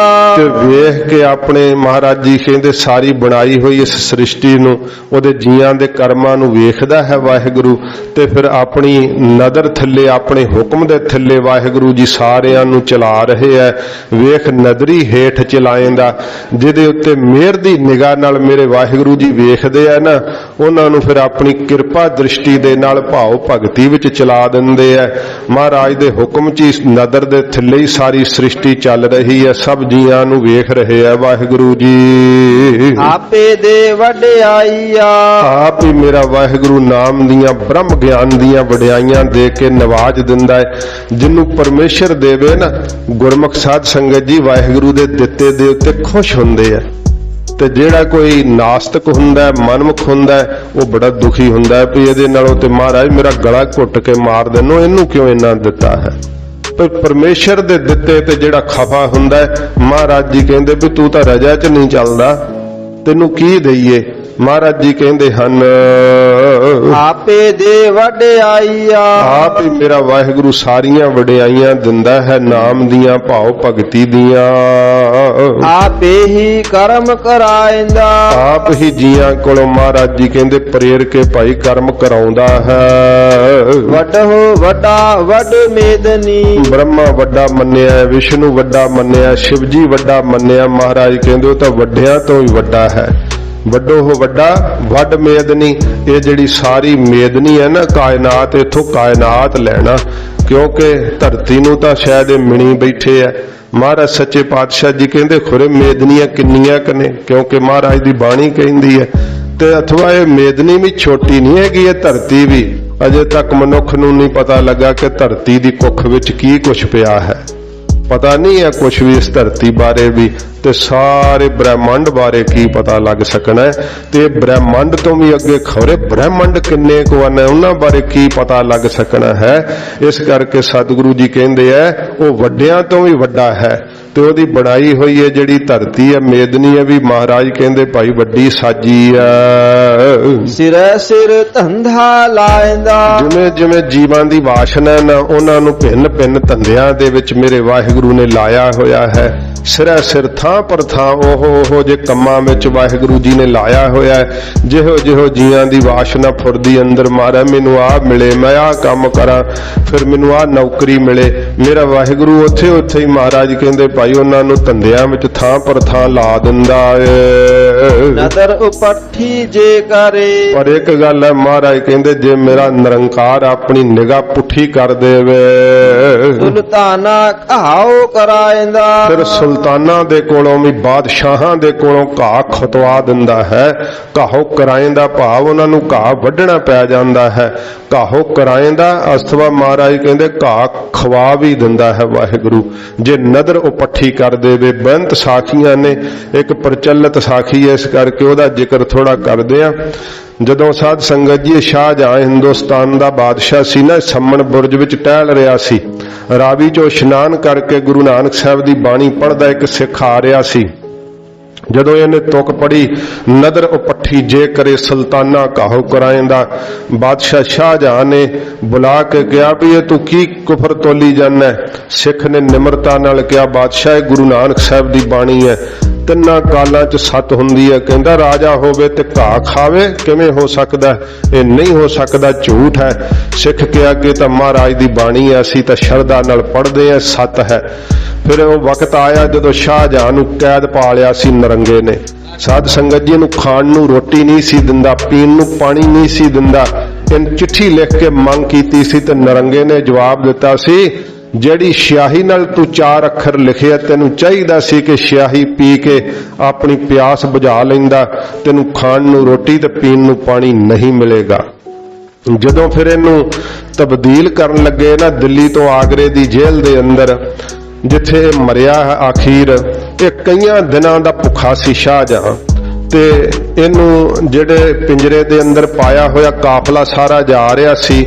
ਇਹਨ ਫਿਰ ਉੱਥੇ ਕਰਮਚਾਰੀਆਂ ਨੂੰ ਕਿਹਾ ਕਿ ਮੈਨੂੰ ਲਘੂ ਸ਼ੰਕਾ ਹੈ ਤੇ ਮੈਂ ਪਿਸ਼ਾਬ ਕਰਨਾ ਹੈ। ਤੇ ਜਦੋਂ ਪਿਸ਼ਾਬ ਦੇ ਬਹਾਨੇ ਉਤਰਿਆ ਨਾ ਹੱਥਾਂ 'ਚ ਹੱਥਕੜੀਆਂ ਲੱਗੀਆਂ ਹੋਈਆਂ ਸੀਗੀਆਂ ਤੇ ਇਹ ਲਘੂ ਸ਼ੰਕਾ ਦੇ ਬਹਾਨੇ ਜਦੋਂ ਉਤਰਿਆ ਤੇ ਉਹ ਛੋਲਿਆਂ ਦਾ ਖੇਤ ਸੀ ਗੋਡਿਆਂ ਭਾਰ ਹੋ ਕੇ ਹੱਥਾਂ ਨਾਲ ਤਾਂ ਖਾ ਨਹੀਂ ਸਕਦਾ ਸੀ ਹੱਥਕੜੀਆਂ ਲੱਗੀਆਂ ਹੋਈਆਂ ਸੀ। ਜਦੋਂ ਭੁੱਖ ਦੇ ਮਾਰੇ ਨੇ ਛੋਲਿਆਂ ਨੂੰ ਮੂੰਹ ਮਾਰਿਆ ਨਾਲ ਹੀ ਮੂੰਹ 'ਚ ਘਾਹ ਆ ਗਿਆ। ਫਿਰ ਉਦੋਂ ਗੁਰੂ ਨਾਨਕ ਸਾਹਿਬ ਦੀ ਬਾਣੀ ਚੇਤੇ ਆ ਗਈ ਕਿ ਉਹ ਨਦਰ ਉਪੱਠੀ ਜੇ ਕਰੇ ਸੁਲਤਾਨਾ ਘਾਹੋ ਕਰਾਇਂਦਾ। ਵੱਡੇ ਵੱਡੇ ਬਾਦਸ਼ਾਹਾਂ ਨੂੰ ਘਾਹ ਖਾਣ ਲਈ ਮਜਬੂਰ ਕਰ ਦਿੰਦਾ ਮੇਰਾ ਵਾਹਿਗੁਰੂ ਜੇ ਨਿਗਾਹ ਪੁੱਠੀ ਕਰ ਦੇਵੇ ਤਾਂ ਉਹਦੀ ਨਿਗਾਹ ਸਵੱਲੀ ਵਾਸਤੇ ਸਦਾ ਹੱਥ ਜੋੜ ਕੇ ਅਰਦਾਸਾਂ ਕਰਨੀਆਂ ਚਾਹੀਦੀਆਂ ਮਹਾਰਾਜ ਮੇਰੇ ਤੇ ਆਪਣੀ ਕਿਰਪਾ ਦ੍ਰਿਸ਼ਟੀ ਰੱਖਿਓ। ਇਹੋ ਸਤਿਗੁਰੂ ਜੀ ਕਹਿੰਦੇ ਹਨ ਨਦਰ ਉਪੱਠੀ ਜੇ ਕਰੇ। ਜੇ ਮੇਰਾ ਵਾਹਿਗੁਰੂ ਆਪਣੀ ਨਜ਼ਰ ਪੁੱਠੀ ਕਰ ਦੇਵੇ ਸਿੱਧੀ ਨਜ਼ਰ ਨਾਲ ਹੀ ਤੈਨੂੰ ਰੋਟੀ ਮਿਲੀ ਜਾਂਦੀ ਹੈ ਸਭ ਕੁਝ ਮਿਲੀ ਜਾਂਦਾ ਸ਼ੁਕਰਾਨਾ ਕਰਿਆ ਕਰ। ਜੇ ਤੂੰ ਫਿਰ ਬਦ ਫੈਲੀਆਂ ਕਰਦਾ ਕੁਕਰਮ ਕਰਦਾ ਤੇ ਵੇਖ ਲੈ ਜੋ ਆਪਣੀ ਨਿਗਾਹ ਪੁੱਠੀ ਕਰ ਦੇਵੇ ਤਾਂ ਸੁਲਤਾਨਾ ਘਾਉ ਕਰਾਇਂਦਾ। ਵੱਡੇ ਵੱਡੇ ਸੁਲਤਾਨ ਬਾਦਸ਼ਾਹ ਜਿਹੜੇ ਆ ਉਹਨਾਂ ਨੂੰ ਘਾਹ ਖੋਤਣ ਲਈ ਮਜਬੂਰ ਕਰ ਦਿੰਦਾ ਘਾਹ ਖਾਣ ਲਈ ਮਜਬੂਰ ਕਰ ਦਿੰਦਾ ਏ। ਦਰ ਮੰਗਨ ਭਿਖ ਨਾ ਪਾਇਂਦਾ। ਘਾਹ ਤਾਂ ਖੋਤਦਾ ਹੀ ਆ ਦਰ ਮੰਗਣ ਭਿਖ ਨਾ ਪਾਇਂਦਾ। ਦਰਾਂ ਦਰਾਂ ਤੇ ਮੰਗਦੇ ਠੋਕਰਾਂ ਖਾਂਦੇ ਤਾਂ ਵੀ ਉਹਨਾਂ ਨੂੰ ਕੋਈ ਫਿਰ ਭਿਖਿਆ ਤੱਕ ਨਹੀਂ ਪਾਉਂਦਾ। ਜਿਹੜੇ ਕਹਿੰਦੇ ਸਾਡਾ ਬੜਾ ਹੁਕਮ ਚੱਲਦਾ ਸਾਡਾ ਬੜਾ ਰਾਜ ਚੱਲਦਾ ਇਹ ਸੱਚੇ ਪਾਤਸ਼ਾਹ ਜੀ ਮਹਾਰਾਜ ਕਹਿੰਦੇ ਆ ਦਰ ਦਰ ਤੇ ਫਿਰ ਠੋਕਰਾਂ ਖਾਂਦੇ ਆ ਤੇ ਮੰਗਿਆ ਵੀ ਉਹਨਾਂ ਨੂੰ ਕੋਈ ਭਿਖਿਆ